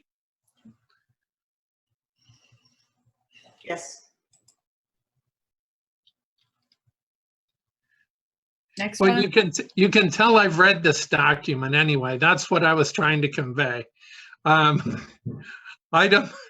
11. I've got a couple of issues here. I think having the board president sending comments to all the board members is a potential violation of the Brown Act, and I'm concerned about that. That would be number one. I think also it's appropriate for a board president to talk to the media when there's a crisis, a critical item. And I don't think, if you're having a conversation with a reporter, you have no idea what they're going to write. So to be able to characterize that to other board members, I think is an impossibility anyway. I just think that there's way too much constraint put on a board president. I may never be one again, so I feel very free to talk about it. But that's why you have a president, I think, to be a voice for the board. And not every board member may agree with the president all the time, but I think we need a single voice. Clearly, none of us on our own have the authority to do anything, but I think we do need a spokesperson who's free to speak. I mean, I have a different view of it. I mean, having been president and having really bent over backwards when I was president to not take unilateral steps, to do things in the context of meetings. I think that it should be the rare occasion when a president speaks on behalf of the board. And I think the other points in the same policy that state the obvious, which is that a board president speaking absent full board authority is only speaking for the president, and there could be rare occasions when another board member has a different view and feels like it's setting it forth. So I don't think this is a problem we've ever had, but if it's going to be a policy, I have concerns again about elevating the board president into a position of a sort of super delegate. I don't think that that's what any of us has ever intended. I think there are circumstances when the board president, because of unusual circumstances, is forced into the position of having to either make a decision or speak on an issue. But I do think it's important to make it clear that that the person in that capacity is not speaking on behalf of the board. I mean, that's what these policies are all about, is the board can only act as an organization, as a group. I agree, especially since this paragraph starts out saying, in response to emails and communications addressed to the entire board. It's like each person responds individually to that person. I don't think it's the board's president's responsibility to respond as a board president. Certainly when the media reaches out, they usually call the board president. I just know that from experience. Whenever something's happened, the paper calls the board president. But they don't have to. I mean, unless the board president, I don't know how the board president would know more about what the rest of the board is feeling or thinking. I totally agree, Jane and Kevin. Sitting as the board president, it makes me uncomfortable to try and say what the board feels or thinks, or this one has not sat well with me because I don't know clearly, until we have a meeting where everybody has a voice, I don't know what the board would do or wouldn't do or anything like that. But there are some questions that I have. For example, there's been times where I thought, gosh, we as a board should send a thank you card to the I can't remember who it was who brought water and washed away the stuff after the Thomas fire. And wouldn't it be nice if the board had the capacity to send a thank you out? And I don't know how that works or what mechanism can be used without it going before the board as a whole first. So I don't know what your thoughts are in those regards. Right. Well, I think any of us can send thank you notes from ourselves. The first one, I heard some sentiments before about the emails. I don't like the idea of a board president responding to emails for the board at all. What was in blue there about the hot button issues? Now it's the part that's not in blue. I think that's relevant. I don't think the first sentence is something the board president ought to be doing anyway. First several sentences, yeah. So when we all get an email from the public, then we just each individually, without suggesting in any way that it's speaking. Yeah, without CCing anybody, if somebody wants to respond to it. You know, I think most of the time with those kinds of emails, I'll just say thanks for your thoughts. And then if a call or something is warranted, but what about leaving in the part the board president shall courtesy copy the superintendent or well, the superintendent response, I but think at is least let the great. superintendent know. Yeah, but other board members, that really, the Brown Act Right. is a problem for me. But it helps me to know that somebody's communicating back and somebody's communicating to the superintendent. Well, I think you have to be careful. This doesn't say that the superintendent was originally included in the email. You know, there are members of the public who are reaching out to board members because they you know, they want to be dealing with board members, not with staff. So I think, you know, again, I would always say to somebody like that, it's important that you follow the steps. Have you talked to your teacher? Have you talked to your principal? Have you talked to, you know, you don't just go to a board member and complain about something. So then it's important to bring the superintendent in and say, you know, I in the past have not, when I've replied to the person, I have not copied the superintendent. I would then send a separate email to the superintendent. That's what I meant. Okay. Yeah, that's what I meant.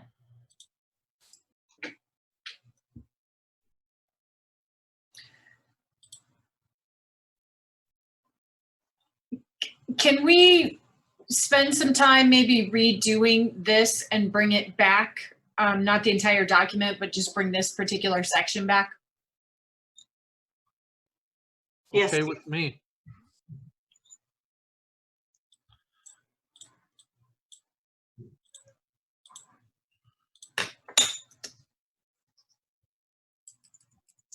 I'm inclined just to kill it, but I won't stand in the way of looking at it again. I guess if and when we bring it back, it would be interesting to know, as with any protocol, what is the point? What is it that we're trying to, you know, make sure we're accomplishing with this? I think potentially one of the things that was sort of intended by this, whether it's necessary or not, is that there might be a concern that there are differing points of view when someone asks the board, what did you do, right? But I'm not afraid of differing points of view. That's why we have multiple board members. So I'm not sure. Is this a philosophical disagreement, Michael? be careful, it's going to be a philosophical argument in a minute. I think part of the goal of this is we don't have a clear policy about what happens when someone emails the entire board. Typically, in other districts I've been in, when somebody emails the board or the superintendent, that document goes into the public record if it's to the entire board. So it's like at VCOE, I believe they have a correspondence section, and they don't read the correspondence, but any correspondence that goes to the entire board is in the agenda, basically.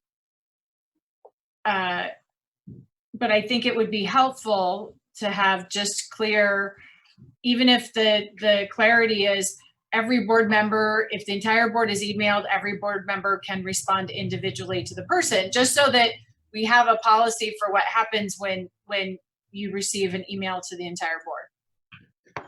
I have to say, as an elected official, I don't feel like I need consensus from anybody to be able to respond to constituents, ultimately, however I think is appropriate. I mean, I think that's part of the job of being an elected official and having constituents. I'm happy to look at it again, but I do find the idea that somebody would constrain themselves by a policy, either the policy is going to be so broad it's probably not going to be particularly important, or the policy would be constraining, in which case I would be concerned. So since we talked about bringing it back, let's maybe move on, but look at possibly not bringing it back. If we all read through it again another time, and we can say to Tiffany, I'm not interested in this, and if she gets 4 people saying that, then she won't bring it back. Right? I'm fine not bringing it back too, just me too, for whatever that's worth. Yeah, because this isn't about board members communicating with the public. This is about a spokesperson for the board. And I'm hearing this board doesn't really feel the need for that. I would find it helpful. I'm grateful for the conversation, because I don't feel like I know what the expectations are as a board president. Some board presidents in the past have been a very public spokesperson and others haven't. And so I find it helpful to know what other board members are expecting of that position. And so maybe the protocol is just, every board member speaks for themselves. Whatever Every it board is. member, a board member. Yeah. Pardon? Every board member, a board member. But I think to go to your point about some have been more public than others, I think a lot of that has been driven by outside events as well, or Right. inside events. That there are times when,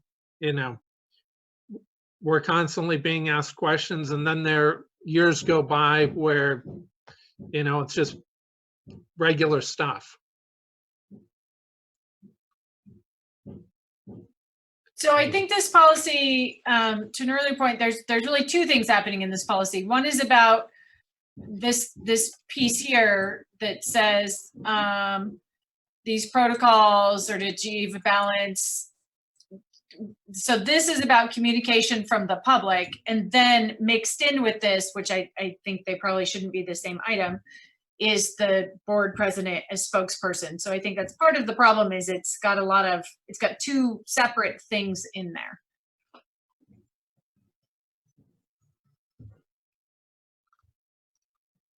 Well, I'm happy reading a new version, and I'm also happy not ever reading it again. So let's go ahead and try a new version in the future, since I think that Shelley voiced interest in that, and I'm fine with that. And I'd agree. my next comment is on 13. I thought a little bit about this and actually came to the same conclusion as Angie, that I've liked participating on committees, but I totally get that it can be a problem. And I think that maybe a solution for that is to not have board members on committees, but instead for key positions like a finance director, an assistant superintendent, maybe even a principal, that it might be appropriate for a board member to have a private conversation or a private interview with that person. I think it'd be good for that person too, to know what board members are like. I think this started happening because we had so many, I mean, we've had quite a bit of turnovers in superintendents. And so, you know, I think when Andy was new, he was really interested in our opinion because we have been members of the community for 20, 25 years. And we had had children in the communities, and we had been PTA presidents and OEF presidents. And I think he valued our opinion, and it's hard to give an opinion when you haven't met the interviewee. So I think that's why it happened. But I think the way it's written that if the superintendent may elect to include the board member, that's fine. I mean, Andy made sure never to have more than 2 of us on there. I don't think that I think maybe we need to put something in there that the board member can't demand to be on there or shouldn't request to be on there. But if the superintendent, I don't think it's a problem to have it in there that the superintendent may elect to, because every superintendent is going to be different. You know, I mean, Tiffany may never elect to. See what I'm saying? But I think it's okay to say if the superintendent elects to, that it's okay. But you know, when I looked back on the committees we served on, Thane, I guess they were for bond manager, they were for citizens oversight committees, they were for yeah, I don't think they were for. Yeah, I mean, we never sat on a committee for a teacher or you know, anything like that. Yeah, I think there's a difference between sitting on a 7-Eleven selection panel or maybe even a vendor selection panel versus a hiring committee. I think Angie made a good point that the dynamics are very subtle in a hiring committee. On the other hand, I have seen it where the superintendent president might invite a board member in during his or her final interview for input and, you know, whatever that might be worth. To me, that gives the superintendent input, but it doesn't potentially skew or give the perception of skewing the committee's process, right? It gives people their full voice, and then the board perspective would come in at a later point, I think, if at all. I'm not sure I understood that, Michael. Can you clarify for me that you said in the superintendent president, I think were the words you used. Yeah. I'm getting everything confused. Right? You know, at work we have a superintendent president. Yeah, no, the superintendent. What I've seen is that typically in a hiring process, the superintendent's the final interviewer, right? And at that level, I think we should give the superintendent a little bit of latitude about who she wants to be in that interview with her to give her input. I'm not so comfortable with board members being on the actual committees that forward recommendations to the superintendent. I do think that has a potential to stifle some of the staff voices, and that is a really, you know, those committees are really important for getting that kind of input. I would have to say the one thing that I'm really disappointed in is there seems to have been a change in so sort of that team. It's funny. I mean, in previous years, I don't recall ever. I've had constituents actually appreciate that we're an involved board because they vote for us. They don't get to vote on principles and those kind of things. And so they know that when they have concerns and that they share things with us, that we're keeping them in mind. So I don't have a problem not serving on a principal committee. I have a problem with what I feel like is a sudden distrust of board members, and the feeling that we have to kind of, and I don't know if it's, I'm not saying it's come from within. I feel like it's come from without, all this sort of CSBAA and LA County and the state of California. It's distrustful of boards.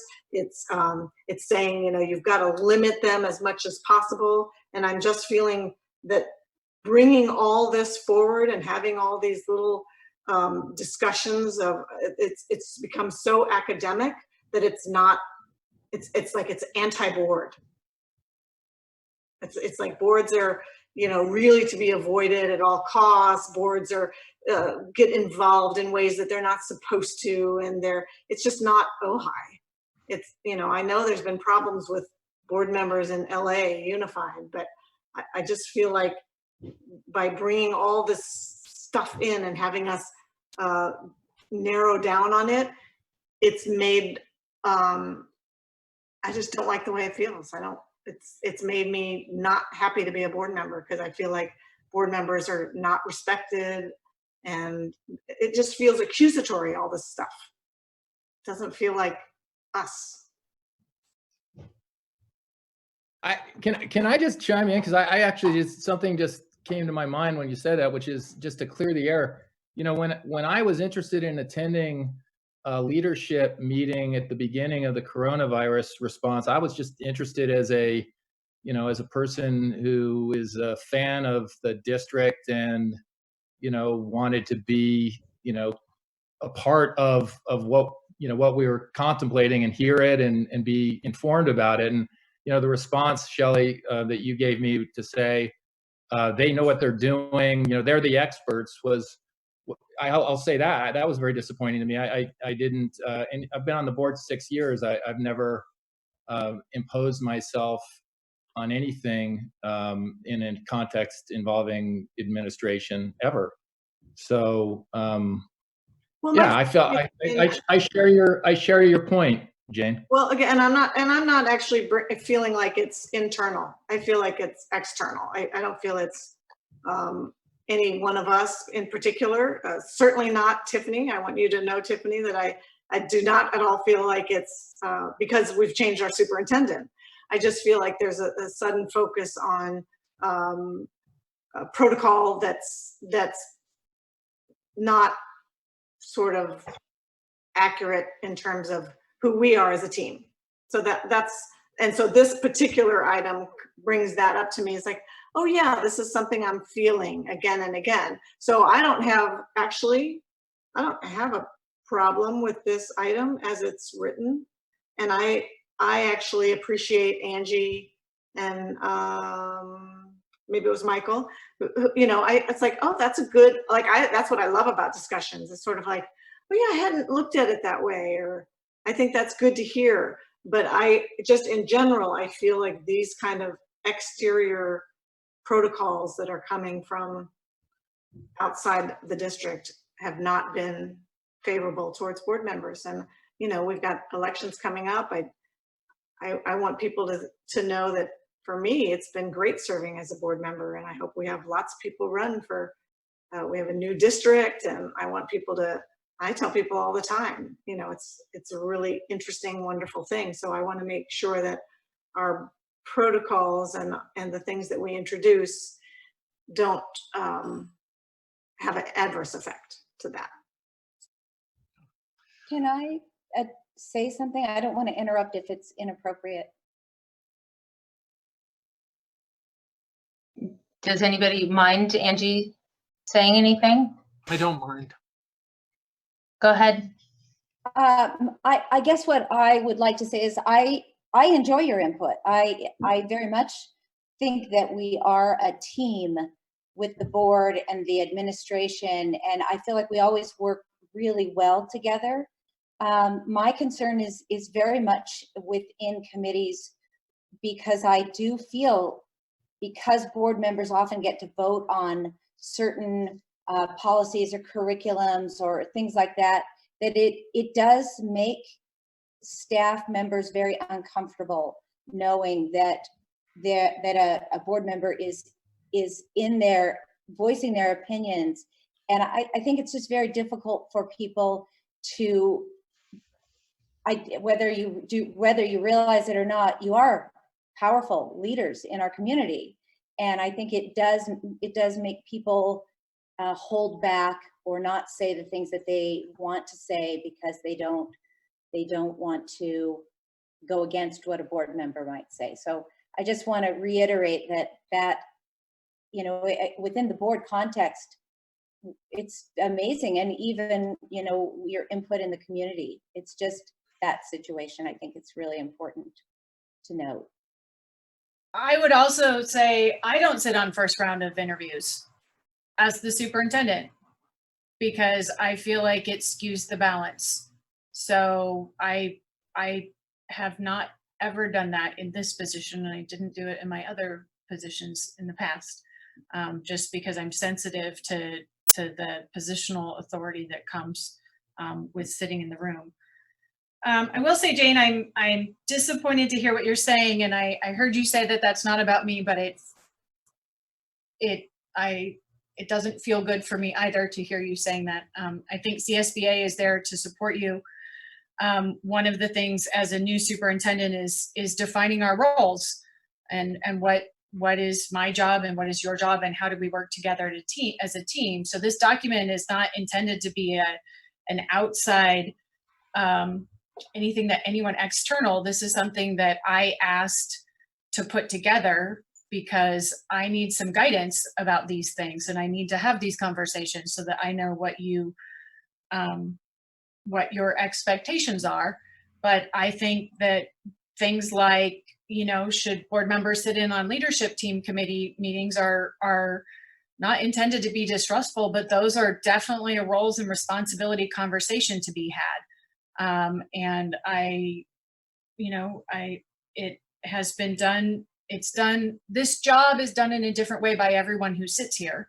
And so I think it's important to have those conversations. And this is really a tool and a mechanism of getting to those conversations so that I know what your expectations are about hiring committees. And I know what your expectations are.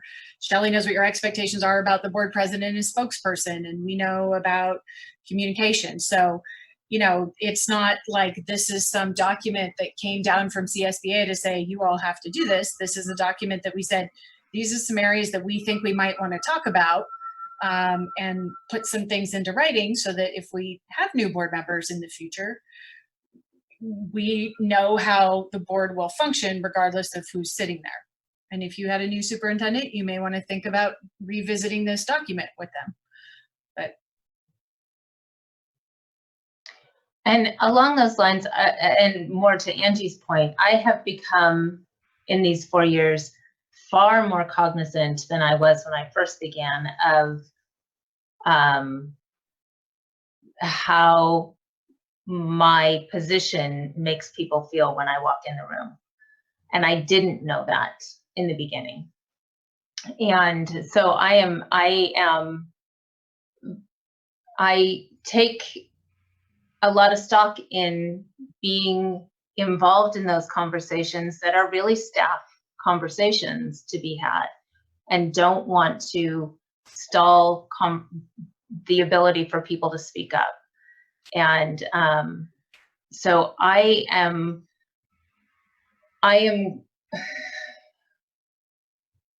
more comfortable not being involved in hiring process.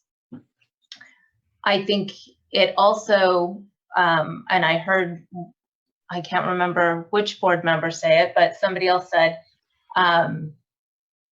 that if one of us sits in on the hiring process or two of us, it really doesn't give the other board members the ability to have a voice either.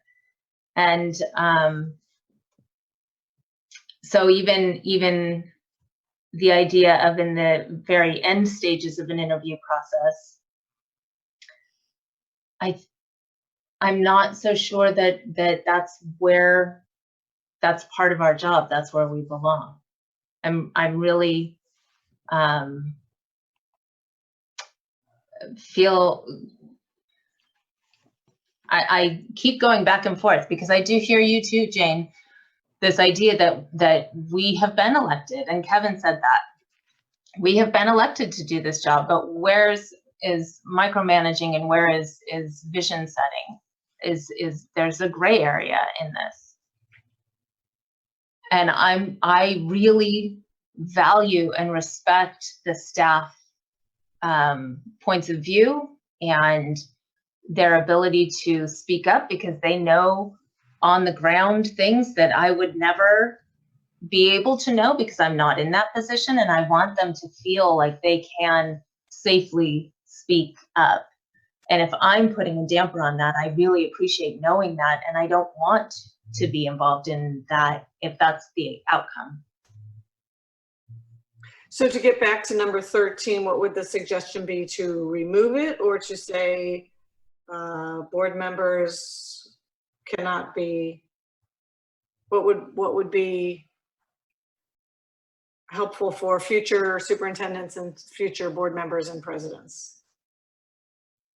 If we were not going to remove it completely, my suggestion would be that it be at the final interview at the superintendent's discretion.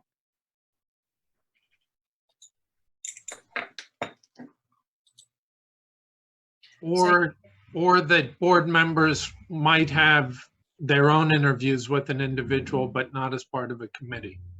I would oppose that vigorously. Okay. Opposed to that too. And I actually didn't like your idea either, Michael. I just think that's the superintendent's job. That feels weird. Oh, to do the final interview? Yeah. Well, I'm basically responding to what you were saying in terms of, new superintendents may need some background, et cetera, right? So it seems to me that if the purpose of this is to advise the superintendent, then that's a more targeted place for us to participate than in the preliminary hiring committees. And I think previous superintendents, I think they've asked your opinion, they've asked my opinion about certain people in certain positions. And if we know that person, then that's something we can easily contribute. But if we don't know that person, then, Is this fine as written to say that we may elect you? There may be a panel where we would say this is something that would be useful. It could be the first panel, it could be the second panel of 2 people. Like, does this give enough discretion to determine that?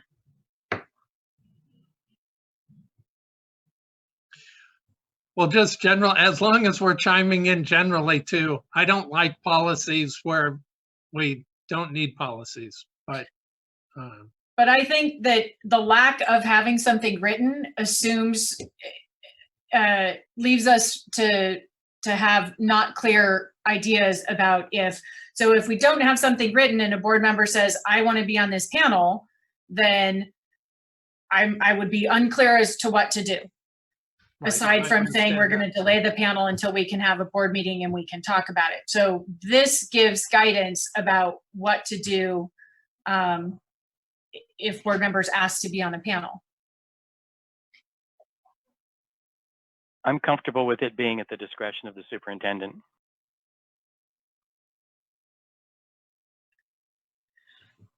I'm not opposed to that. I agree. That's what I'm saying. The way it's written is, I think, fine. I would agree with that too.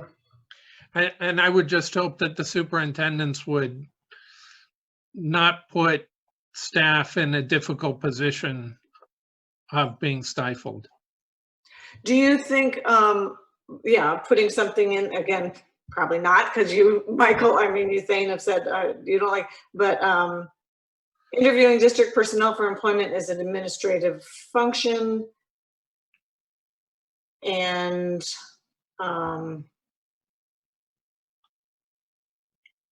sort of saying there's a preference for not having them on there. Like, is there a way to say? So if there's a particular benefit to having a board member, that's a little bit narrow. Yeah. I mean, I think this issue only really comes up with one of, less than a handful of positions. Right. But I also wonder if we leave it up to the discretion of the superintendent, what are we leaving up to the discretion of their discretion? Who to choose, or Whether to allow it- someone to be on there. So I think if you say board members cannot serve, you might have a superintendent who disagrees with that. So if you have something saying that's what I was thinking. Do you want to say we discourage? Well, what I board mean members from is serving? do we want to say, at the superintendent's discretion, they can ask board members who wants to volunteer? Does the board want to decide who this person to be on that panel would be? Or does the superintendent decide who they want on that panel? So in the past, in the 6 years I've been on, they have said to everyone, I'm putting together this committee. Is anyone interested in serving? And sometimes they hear back from no one. Sometimes they'll hear back from one person. Sometimes they'll hear no thanks. And sometimes they'll hear two-person. I don't know why you can't continue to do it that way. But what I'm hearing is that it's not written that's right. So I think it's important to make sure that the superintendent knows. So if I were a board member who all of a sudden found out somebody was on the panel because the superintendent asked them to because of this policy, that would be disconcerting. But if we say, asks for volunteers, That work? I think that makes a difference. Well, that doesn't fit in I can fix the language so that it fits and has parallel item construction, or maybe we say be asked to volunteer.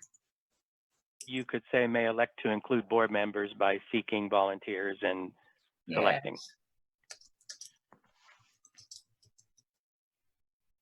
There you go. Sorry, I was muted. Never mind. Does that work?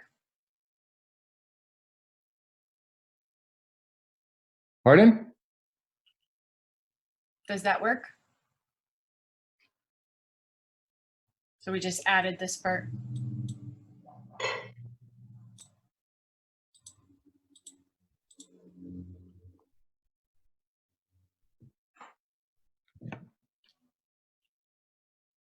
And then I think that these bullet points here are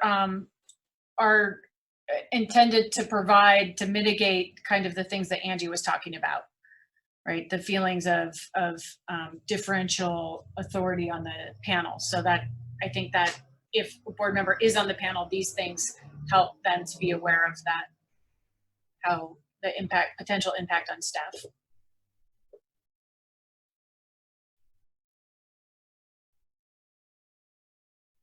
Yeah, I would agree with that. Okay, that was the last one.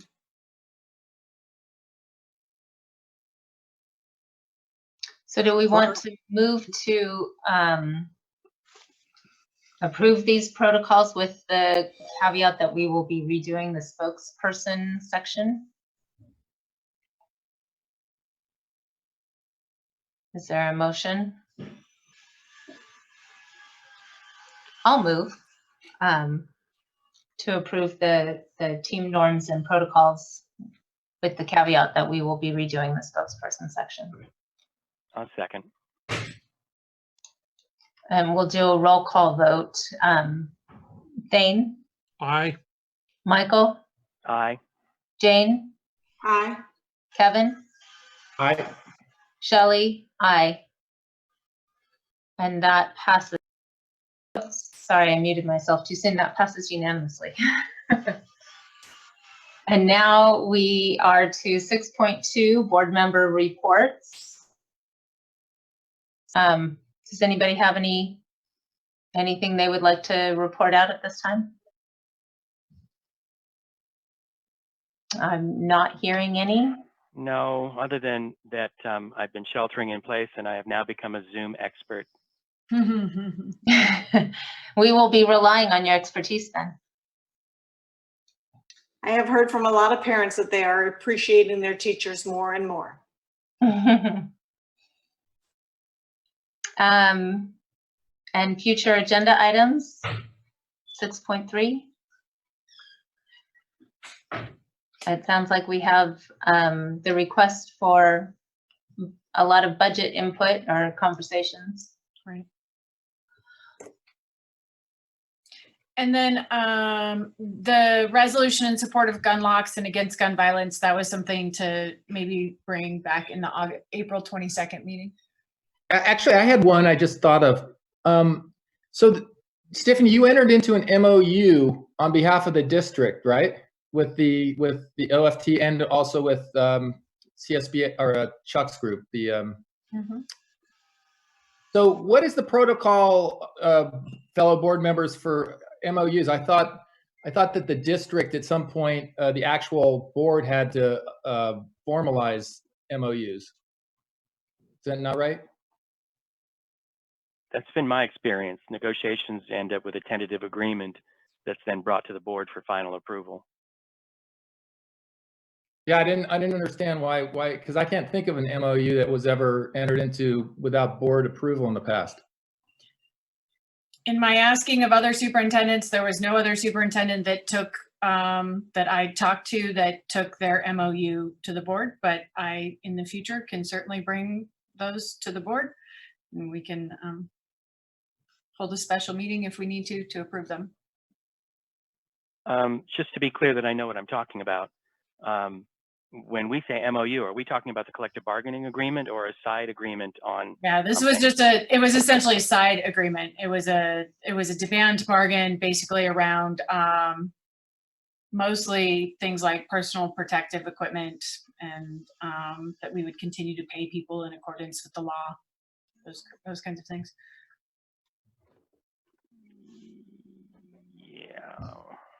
Yeah, I would think we would generally at least ratify. I'm just trying to, wonder, like, historically, what, why doesn't, I just don't know the answer. It would seem to me that the board would have to ratify at least agreements of a material nature. Are you saying you don't think it's material?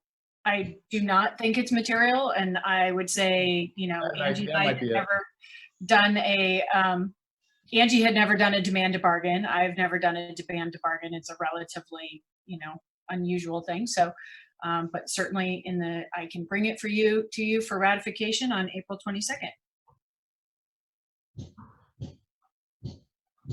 Yeah, I like that idea just for consistency's sake. I think there is a difference between, an MOU that spends a lot of money and an MOU that reassures our folks that they will have the protective gear and stuff that they need. I guess, what am I trying to say? Impact stuff. But even for ratification, I think it's not a bad idea to bring it to the board just to, say, here's what we've done.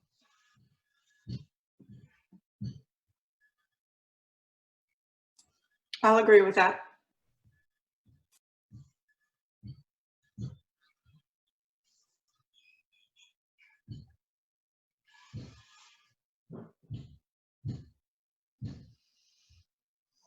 And in terms of the future agenda on the gun violence, I actually did some research on that before the whole COVID-19 hit, and so I'll just forward it to you, Tiffany. And yeah, I have what you originally sent. I didn't put it on this special meeting I was planning for April 22nd. Oh yeah, no, it doesn't. For me, it doesn't have to be on the 22nd if there's more important things. So I'll just send it to you. There is some things that I'm sure some people would like and some people wouldn't like. So I think it's important just to share it with everyone in an agenda item, and then we can discuss it. But if there's more important things, this can wait. On the plus side, there's likely not to be any school shootings during this time. Have to look at the silver linings. But there are children at home with guns that aren't safe. Absolutely. Agreed. And, guns that aren't locked or suicide risks for children. So that's one of the Agreed. things I Yeah. want. Are there any other future agenda items? If not, we will adjourn the meeting. All right, Thank you thanks, all. everyone. Thank you, everybody. Everybody, thank you. Stay safe.